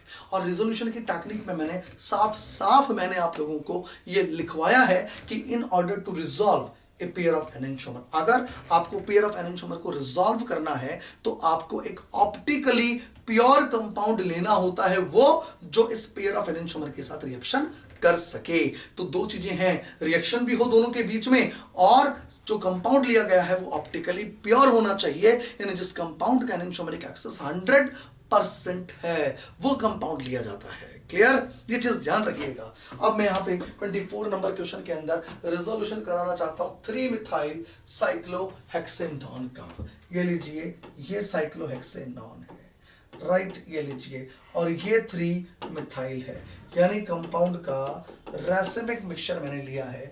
अगर मुझे इसका रिजोल्यूशन करवाना है तो मैं इसकी रिएक्शन पहले तो ऐसे कंपाउंड के साथ कराऊंगा जो इसके साथ रिएक्शन कर सके, पहली चीज। दूसरी चीज, जिसके साथ करवा रहा हूं इसकी रिएक्शन रिजोल्यूशन करवाने के लिए उसका ऑप्टिकली प्योर होना जरूरी है, ऑप्टिकली प्योर होना जरूरी है, यानी कायरल और ऑप्टिकली प्योर होना जरूरी है। तो बताओ 1,3-डाइऑल के साथ रिएक्शन करता है कि कीटोन? सवाल ही नहीं होता, 1,2-डाइऑल के साथ करता है। आज के इस लेक्चर में कितनी बार बोल चुका हूं मैं। तो ये तो वैसे ही कट गया, ये भी कट गया यार, ये भी नहीं करता रिएक्शन। अब ये देखो, ये 1,2-डाइऑल है, बिल्कुल है भैया, ये आपका 1,2-डाइऑल है, COOMe है, ध्यान रखिएगा, है ना, COOMe है, COOMe थोड़े से फॉन्ट शिफ्ट हो गए हैं, राइट। ये 1,2-डाइऑल है, और ये 1,2-डाइऑल भी कौन सा है? रोटेशन करवा के आप COOMe को जब ऐसे लेकर आते हो, ये लीजिए, ये तो ऐसे ही था, ये OH, और जब COMe रूम के इधर आएगा तो ये ऐसे हो जाएगा। तो देखो, ये 1,2-डाइऑल लिया गया है, और ये कैसा होना चाहिए? ये होना चाहिए ऑप्टिकली प्योर। कैसा होना चाहिए? ये ऑप्टिकली प्योर होना चाहिए, और बिल्कुल ये कंपाउंड ऑप्टिकली प्योर है इस वक्त, इसको लिया गया है, और इससे आप इसका रिजोल्यूशन करा सकते हो। तो हम कहेंगे यस, इसका रिजोल्यूशन हम करा सकते हैं, बिकॉज इसके अंदर वो टेक्निक काम आ जाएगी जिसको हम कहते थे by the formation of diastereomers. हम एक पेयर ऑफ एनेंटियोमर को सेपरेट कर सकते हैं। क्लियर? चलिए, अब बात होगी आपके नेक्स्ट क्वेश्चन की। ये लीजिए, 24 के बाद मैं आता हूं 25 नंबर क्वेश्चन। देखो, इसका पूरा थ्योरेटिकल एक्सप्लेनेशन मैं आप लोगों को बता चुका हूं। आपको देखा सबसे पहले 1,2-डाइफ्लोरोइथेन, 1,2-डाइफ्लोरोइथेन के अंदर बताइए मैंने मोस्ट स्टेबल कन्फर्मर कौन सा बताया था? गॉशे या एंटी? हमने गॉशे पढ़ा था, because of sigma sigma anti bonding interaction, जिसको आप हाइपर कॉन्जुगेटिव स्ट्रक्चर भी कह देते हो। ये आपको लेक्चर के अंदर मिल जाएगा, यूट्यूब पर आप रिकॉर्डेड लेक्चर्स देख सकते हैं। इसका पूरा एक्सप्लेनेशन बहुत अच्छी तरीके से आप लोगों को लेक्चर नंबर 26 के अंदर मिल जाएगा। ठीक है, तो 1,2-डाइफ्लोरोइथेन का मोस्ट स्टेबल फॉर्म गॉशे, और गॉशेस के अंदर इस ऑप्शन में अवेलेबल है एक तो, और एक इस ऑप्शन में अवेलेबल है। तो या तो आंसर ए है या डी है, ये नहीं हो सकता, दैट इज द एंटी, ये भी एंटी है, हटाओ। फिर आपको दे रखा है DL-2,3-ब्यूटेन-डाइऑल। मैंने आपसे एक ही बात बोली थी, 2,3-ब्यूटेन-डाइऑल, चाहे मीजो हो चाहे डीएल हो, मोस्ट स्टेबल फॉर्म वही है जिसमें दोनों OH गॉशे फॉर्म के अंदर है, और गॉशे के अंदर दोनों OH के बीच में हाइड्रोजन बॉन्डिंग एग्जिस्ट कर पाती है, इसलिए मोस्ट स्टेबल फॉर्म हमेशा इनकी कौन सी होती है? गॉशे होती है। करेक्ट। अब गॉशे फॉर्म क्या यहां है? अरे कहां है यार, दोनों OH बड़े दूर दूर हैं यहां, तो ये तो हो ही नहीं सकता, तो काटो। अब गॉशे बची केवल कौन सी? ये, जिसमें आप हाइड्रोजन बॉन्डिंग बता सकते हो। तो आंसर यहां क्या हो जाएगा? D is the answer. Clear? चलिए, आफ्टर 25 नंबर क्वेश्चन मैं आता हूं 26 नंबर क्वेश्चन पे। लीजिए, फिर से यार वही आ गया, दैट इज द प्रोटेक्शन और डी प्रोटेक्शन ऑफ 1,2,3-ट्राइऑल। हमारे को एस 1,2,4 ब्यूटेन दे रखा है बेंजल्डिहाइड के साथ। क्लियर? तो बताइए, बेंजल्डिहाइड के साथ जब आप 1,2,4-ट्राइऑल लोगे यानी एल्डिहाइड के साथ, तो 1,2-डाइऑल को प्रोटेक्ट करोगे या 1,3 को? तो मैंने अभी आपको बताया कि अगर हमारे पास, ये लीजिए, दैट इज 1,2,3,4 ट्राइऑल होता है, तो कीटोन लेने पर 1,2-डाइऑल प्रोटेक्ट होते हैं, और एल्डिहाइड लेने पर 1 और 3-डाइऑल प्रोटेक्ट होते हैं। तो इसका मतलब ये नहीं हो सकता, ये नहीं हो सकता। आंसर या तो ये होगा या आंसर ये होगा। अब इनमें से हम इसको टिक करेंगे, बिकॉज यहाँ pH डाउनवर्ड इक्वेटोरियल दिखाई दे रहा है, तो यहाँ पर ये इक्वेटोरियल फॉर्म के अंदर रखा जाएगा। यानी मैं ये कह दूं कि यहाँ पर ये जो pH है, ये pH कहाँ लगाया गया है? ये लीजिए, दोनों ऑक्सीजन हो गया, और यहाँ ये pH आपका डाउनवर्ड हो गया। करेक्ट? ये लीजिए, ये हो गया, और ये दोनों एक दूसरे के साथ एंटी हो गए। करेक्ट? ये लीजिए, और ये CH2OH हमारा इक्वेटोरियल पोजीशन के ऊपर लगाया जाएगा। ये लीजिए, यहाँ ये CH2OH इक्वेटोरियल पोजीशन पर हो गया। तो आंसर इसका क्या हो जाएगा? B, Bombay is the answer. Clear. चलिए अब मैं बात करता हूं after 26 number question, after 26 number question मैं बात करता हूं नेक्स्ट क्वेश्चन की। ये लीजिए, that is 27 simple IUPAC nomenclature का ये सवाल हो गया। देखिए बड़ा सिंपल सा सवाल है, इसके अंदर the आईयूपीएससी name of the compound given below. हमें इस कंपाउंड का आईयूपीएससी नेम देना है। तो देखो दोनों ही डबल बॉन्ड, अगर मैं इसका बात करूं तो ये डबल बॉन्ड कैसा है, ई, बिकॉज इधर एच ऑपोजिट साइडेड ई स्टीरियो केमिस्ट्री। और अगर मैं इसकी बात करूं तो ये वाला डबल बॉन्ड कैसा, हायर प्रायोरिटी इसको मिलेगी, इसमें एच और इसमें से इसको मिलेगी, तो ये डबल बॉन्ड आपका जेड हो गया। तो एक डबल बॉन्ड तो ई है और एक डबल बॉन्ड जेड है। सबसे पहले तो हमारे को ये पता होना चाहिए, क्लियर, एक डबल बॉन्ड ई और एक डबल बॉन्ड जेड। आगे की बात करता हूं मैं, इसका मतलब आप ये ई हटाओ यार, ये जेड हटाओ, एक डबल बॉन्ड ई है और एक डबल बॉन्ड जेड है। सबसे पहले तो ये क्लियर कर लो, राइट। उसके बाद आप यहाँ आईयूपीएससी नंबरिंग किधर से करोगे। तो देखो भाई आईयूपीएससी नंबरिंग अगर आप करोगे यहाँ तो किस तरफ से करना है ये जरा देखो, उधर से जिधर से प्रिंसिपल फंक्शनल ग्रुप को लीस्ट नंबर मिलता है। तो प्रिंसिपल फंक्शनल ग्रुप यार OH है, दोनों तरफ से एक एक नंबर मिल रहा है, तो क्या करोगे फिर जिधर से आपको मल्टीपल बॉन्ड को लीस्ट नंबर मिलता है, तो एक नंबर, दो नंबर, इधर भी दो नंबर मल्टीपल बॉन्ड, इधर भी दो नंबर मल्टीपल बॉन्ड, इक्वल नंबरिंग मिल रही है, बात नहीं बैठ रही। फिर किधर से, जिधर से सब्सिट्यूएंट को लीस्ट नंबर मिलता है, तो इधर भी तीन नंबर, इधर से तीन नंबर है सब्सिट्यूएंट को, इधर से 1 2 3 और 4 नंबर है। तो जिधर से क्लोरीन को लीस्ट नंबर मिलेगा आप उधर से नंबरिंग यहाँ कर सकते हो। तो आप ये 1 नंबर दोगे, ये 2 नंबर दोगे, ये 3 नंबर दोगे, ये 4 दोगे, ये 5 दोगे और ये 6 नंबर दोगे। तो देखो 2 नंबर तो क्या हो गया आपका, ई हो गया, राइट। 2 नंबर तो क्या हो गया, ई हो गया। और 4 नंबर आप, 2 नंबर तो सॉरी जेड हो गया, 2 नंबर तो क्या हो गया, जेड हो गया। 2 number Z double bond, 4 number E double bond, right. और उसके बाद 3 नंबर पोजीशन पे क्लोरो हो गया, और then hexa 2,4 diene, yes 2,4 diene hexa और 1,6 डाइऑल। 1 नंबर और 6 पे दोनों OH ग्रुप है, तो आंसर क्या हो गया, B. There is a B is the answer in 27 number question. आगे की बात हम करते हैं आफ्टर 27 मैं बात करता हूं 28 नंबर क्वेश्चन की। देखो सिंपल सा सवाल है, यहाँ पर भी HA और HB के बीच में रिलेशन पूछा है, और यहाँ ये HA और HB के बीच में रिलेशनशिप पूछी गई है कि यहाँ होमोटॉपिक है, हेटेरोटॉपिक है, एनिसोटॉपिक है, डायस्टियोटॉपिक है, क्या रिलेशनशिप है। तो देखो मैं यहाँ क्या कर रहा हूँ जरा आप लोग देखेंगे। मैं यहाँ फर्स्ट ऑफ ऑल ये लीजिए दोनों मिथाइल मैं वेज पर लगाता हूँ, करेक्ट। और मैं यहाँ ये HA लिखता हूँ, ये HB लिखता हूँ और ये PH लिखता हूँ। और फिर मैं दूसरा जो एग्जाम्पल है इसको ऐसे लिखता हूँ, ये लीजिए ये HA लिखता हूँ, ये HB लिखता हूँ, और यहाँ वेज पर एक बार मिथाइल और यहाँ डैश पे मिथाइल लिखता हूँ, और ये यहाँ पीएच लिखता हूँ। सबसे पहले मैं बात करूंगा इस वाले कंपाउंड की। तो बताओ HA और HB आपस में क्या है, हम कहेंगे हेटेरोटॉपिक, बिकॉज ये इसकी जगह और ये इसकी जगह कैसे जाएगा, अगर आप यहाँ से C2 लगा के 180 डिग्री से घुमाओगे तो ये इसकी जगह और ये इसकी जगह जाएगा, और एक्चुअली दोनों जब ये एक दूसरे की जगह जाएंगे तो ये पोर्शन नीचे आ जाएगा, ये पोर्शन ऊपर चला जाएगा, तो हम ये कहेंगे कि यहाँ C2 एब्सेंट है, क्योंकि इनडिस्टिंग्विशेबल फॉर्म हमारे को नहीं मिल रही है। तो आंसर क्या बोलेंगे, हेटेरोटॉपिक। अब हेटेरो के बाद आप क्या करोगे, हेटेरो के बाद अब आप ये चेक करोगे वेदर दीज आर एनिसोटॉपिक और डायस्टीरियोटॉपिक। तो उसके लिए आप एक प्लेन अप्लाई करोगे यहाँ से, और यहाँ से प्लेन अप्लाई करोगे तो इधर का हाफ और इधर का हाफ आपको मिरर इमेज नजर आ रहा है, तो आप क्या बोलोगे, एनिसोटॉपिक। क्लियर। तो इसका मतलब पहले का आंसर हो गया एनिसोटॉपिक। ओके आगे देखिएगा, अब मैं आपसे बात करता हूं फर्स्ट का, तो आंसर हो गया आपका एनिसोटॉपिक। ओके अब आप देखिएगा यहां पर मैं लेता हूं, अब यहां पे लेता हूं सेकंड एग्जांपल। ये तो आपका फर्स्ट एग्जांपल हो गया। अब मैं आता हूं सेकंड एग्जांपल पे।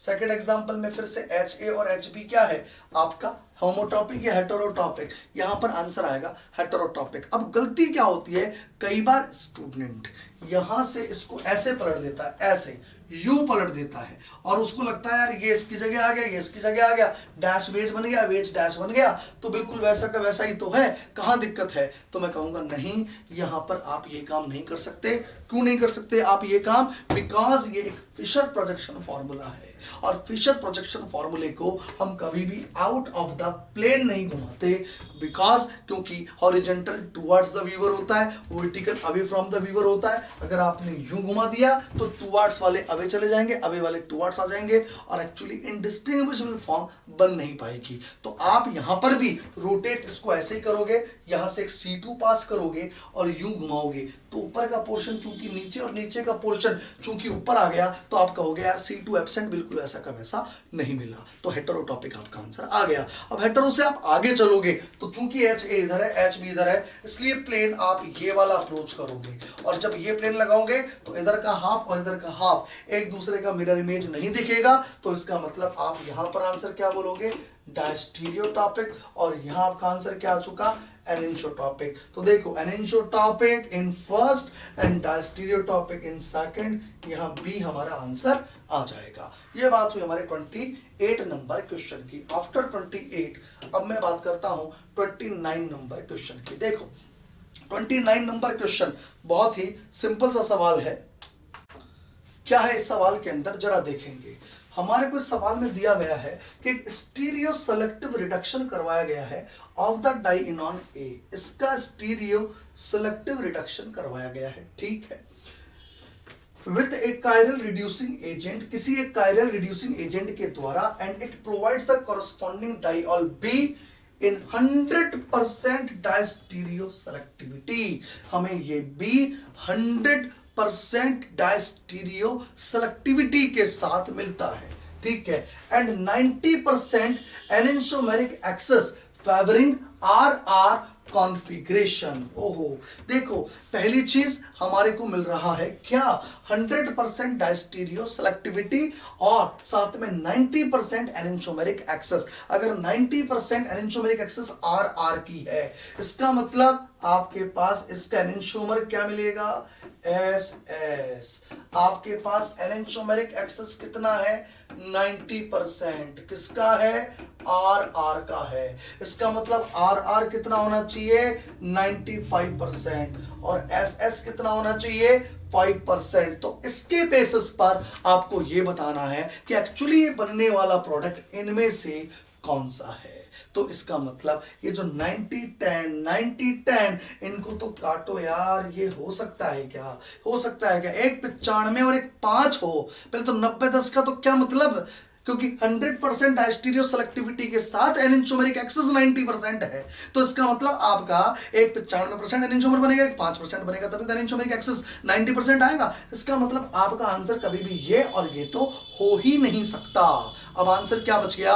आंसर या तो बच गया ये, यानी कि बी, या बच गया डी। इन दोनों की मैं अब बात करता हूं। अब जब मैं इन दोनों की बात करता हूं तो देखो भाई, यहां ये तो समझ आ गया 95-5 बिल्कुल सही चल रही है चीज। लेकिन अब ये कंपाउंड ये वाला कॉम्बिनेशन बन रहा है या ये कॉम्बिनेशन बन रहा है, ये हमारे को देखना है। बहुत सिंपल सी बात है। और वो कैसे पता करोगे? आप RS कॉन्फ़िगरेशन निकालोगे। क्या निकालोगे? RS configuration. तो अब मैं यहां, अगर यहां पर दोनों का RR आएगा, अगर यहां दोनों का RR आएगा तो मैं कह दूंगा इसका ऑब्वियसली SS आएगा, तो मैं इसको टिक कर लूंगा। और अगर मेरे RR इधर आएगा तो मैं कह दूंगा फिर इसका SS आएगा, तो फिर मैं इसको टिक कर लूंगा। क्योंकि इतना तो समझ में आ रहा है भाई कि ये दोनों पेयर ऑफ एनेंसोमर है, ये दोनों पेयर ऑफ एनेंसोमर है। तो आपको किसी एक का RS निकालना पड़ेगा, या तो इसका निकालो या इसका निकालो। अगर इसका निकालते हो तो देखो क्या होता है, जरा देखेंगे।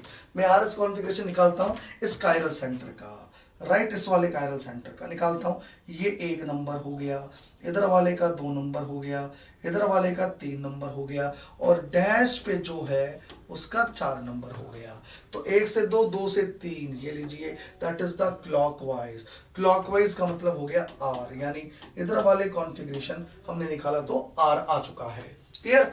अब मैं आगे की बात करता हूं। अब मैं इसकी बात करता हूं। यहां H वेज पर लगा हुआ है, जरा ध्यान से देखिएगा। 1 नंबर OH को दूंगा, 2 नंबर उधर की तरफ दूंगा, 3 नंबर इधर की तरफ दूंगा, 4 नंबर ये वेज वाला H आ जाएगा। 1 से 2, 2 से 3, आपका S आ गया। रिवर्स करना पड़ेगा बिकॉज 4 नंबर हमारा वेज पर लगा हुआ है H।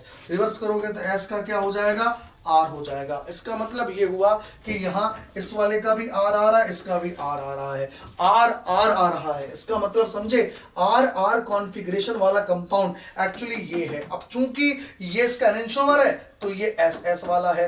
अब अगर मैं इसका निकालता तो एक्चुअली इसका RR नहीं आता, इसका RS या SR आता, तो कोई मतलब नहीं है। तो ये आंसर वैसे कट गया। तो 95 में 5 कॉम्बिनेशन सही बैठ गया हम लोगों का, दैट इज द 90% एनेंटियोमेरिक एक्सेस। अगर यहाँ पर है तो 95 और 5 का कॉम्बिनेशन हमारा सही बैठा हुआ है। क्लियर। दूसरा कॉन्फ़िगरेशन, अब यहाँ भी 95 और 5 ही थे, तो अब मैं करूंगा क्या, मेरे को पता करना पड़ेगा किसके लिए, कि यहाँ RR कॉन्फ़िगरेशन इन दोनों में से किधर की तरफ है। तो यहाँ RR कॉन्फ़िगरेशन आ रहा है एनेंटियोमर का, SS कॉन्फ़िगरेशन हो गया, तो इसका मतलब ये वाला जो आंसर है वो हमारा करेक्ट होगा। तो 29 नंबर क्वेश्चन का आंसर रहेगा डी। ठीक है, चलिए अब देखिएगा, अब हम बात करते हैं 30 नंबर क्वेश्चन की। देखो 30 नंबर क्वेश्चन में भी बिल्कुल हम इसी तरीके से RS कॉन्फ़िगरेशन आइडेंटिफाई कर सकते हैं। यहाँ पर हमारे को उन दोनों कायरल सेंटर का RS कॉन्फ़िगरेशन आइडेंटिफाई करना है। जरा आप देख लीजिएगा यहाँ RS कॉन्फ़िगरेशन हम लोग कैसे निकालेंगे। ये लीजिए,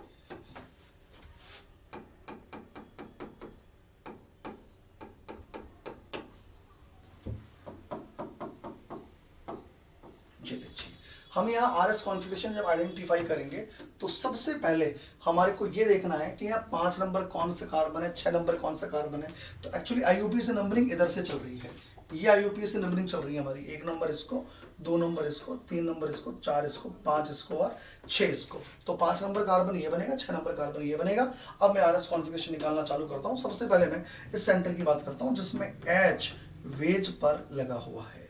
तो देखिएगा 1 नंबर मैं जो प्रायोरिटी दूंगा वो 1 नंबर प्रायोरिटी दूंगा इधर वाले कार्बन पर, ये लीजिए।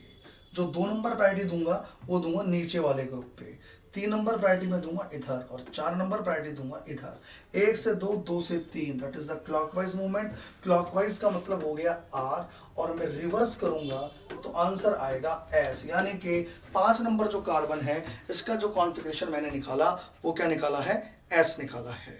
क्लियर, क्या निकाला है भैया, S निकाला है। आगे देखिएगा, अब मैं यहाँ पे निकालता हूँ यहाँ पर इस वाले कायरल सेंटर का RS कॉन्फ़िगरेशन। अगर मैं RS कॉन्फ़िगरेशन इस वाले कार्बन के लिए आइडेंटिफाई करता हूँ तो 1 नंबर हमारा ये हो गया, 2 नंबर हमारा इधर का हो गया, 3 नंबर हमारा इधर का हो गया, 4 नंबर इस तरफ हो गया। तो 4 नंबर टुवर्ड्स द व्यूअर है, तो जो भी आंसर आएगा उसको रिवर्स करेंगे। 1 से 2, 2 से 3, एंटी क्लॉकवाइज S, रिवर्स करोगे तो आएगा R, यानी एक S आ गया और एक R आ गया, और ये हमारे पास C ऑप्शन है, that means answer is C। तो 30 नंबर जो क्वेश्चन है इसका आंसर हो गया C, एक का S और एक का R कॉन्फ़िगरेशन। चलिए अब मैं आता हूँ next question, that is the 31 number question. और हमने यहाँ पर ये चीजें सीधी सीधी से पढ़ी हैं कि ये these are molecules belongs to the chiral plane। अब यहाँ पर क्या है, ये जो दिया गया है पैरासाइक्लोफेन्स, यहाँ ये बेंजीन रिंग, ये बेंजीन रिंग ऐसे है, दोनों Br यहाँ पर ट्रांसफर इस तरीके से है 1,4 पोजीशन पर, और ये आपस में बेंजीन रिंग आपस में जुड़ी हुई है एक और बेंजीन रिंग से। ठीक है, वाया पॉलीमिथाइलिन ब्रिज। पहली चीज, क्या ये मॉलिक्यूल कायरल है and possesses a chiral plane, तो हम कहेंगे यस 31 के अंदर कि ये मॉलिक्यूल कायरल है, इसमें ना कोई प्लेन ऑफ सिमेट्री है और ना कोई सेंटर ऑफ सिमेट्री है, तो ये मॉलिक्यूल कायरल है। और हमें पता है अंसा कंपाउंड पैरासाइक्लोफेन्स एंड ट्रांससाइक्लोऑक्टेन ये किसके एग्जांपल्स होते हैं, ये कायरल प्लेन के एग्जांपल्स होते हैं। तो ये आंसर हो गया आपका A। चलिए आगे देखिएगा, आफ्टर 31 नंबर क्वेश्चन मैं बात करता हूं 32 नंबर क्वेश्चन की। 32 में है कि सिस एंड ट्रांसडेकालीन के बारे में कौन से स्टेटमेंट सही हैं। तो हमने थ्योरी के अंदर पढ़ा हुआ है कि सिस और ट्रांसडेकालीन में से याद रहे, ट्रांसडेकालीन ज्यादा स्टेबल होती है क्योंकि उसमें गॉसियन इंटरेक्शन 0 होती है, सिसडेकालीन लेस स्टेबल होती है क्योंकि उसके अंदर 3 गॉसियन इंटरेक्शन प्रेजेंट होती है, इसलिए उसकी एनर्जी ज्यादा होती है। और सिसडेकालीन में फ्लिपिंग प्रेजेंट होती है, ट्रांसडेकालीन के अंदर फ्लिपिंग प्रेजेंट नहीं होती, एब्सेंट होती है। क्लियर। तो पहला statement, cis isomer is more stable than trans, गलत, हो ही नहीं सकता।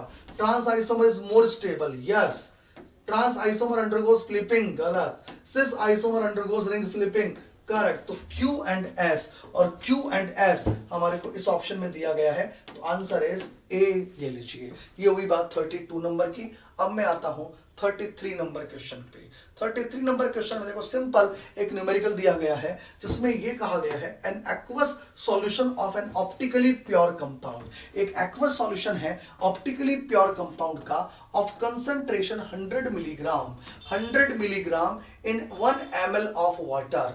Okay, 1 ml of water, 1 ml of water and measured in quartz tube of 5 centimetre length was found to be -3 degree. तो स्पेसिफिक रोटेशन क्या होगा? बहुत सिंपल सी बात है, हम ये जानते हैं कि स्पेसिफिक रोटेशन इक्वल्स टू क्या होता है।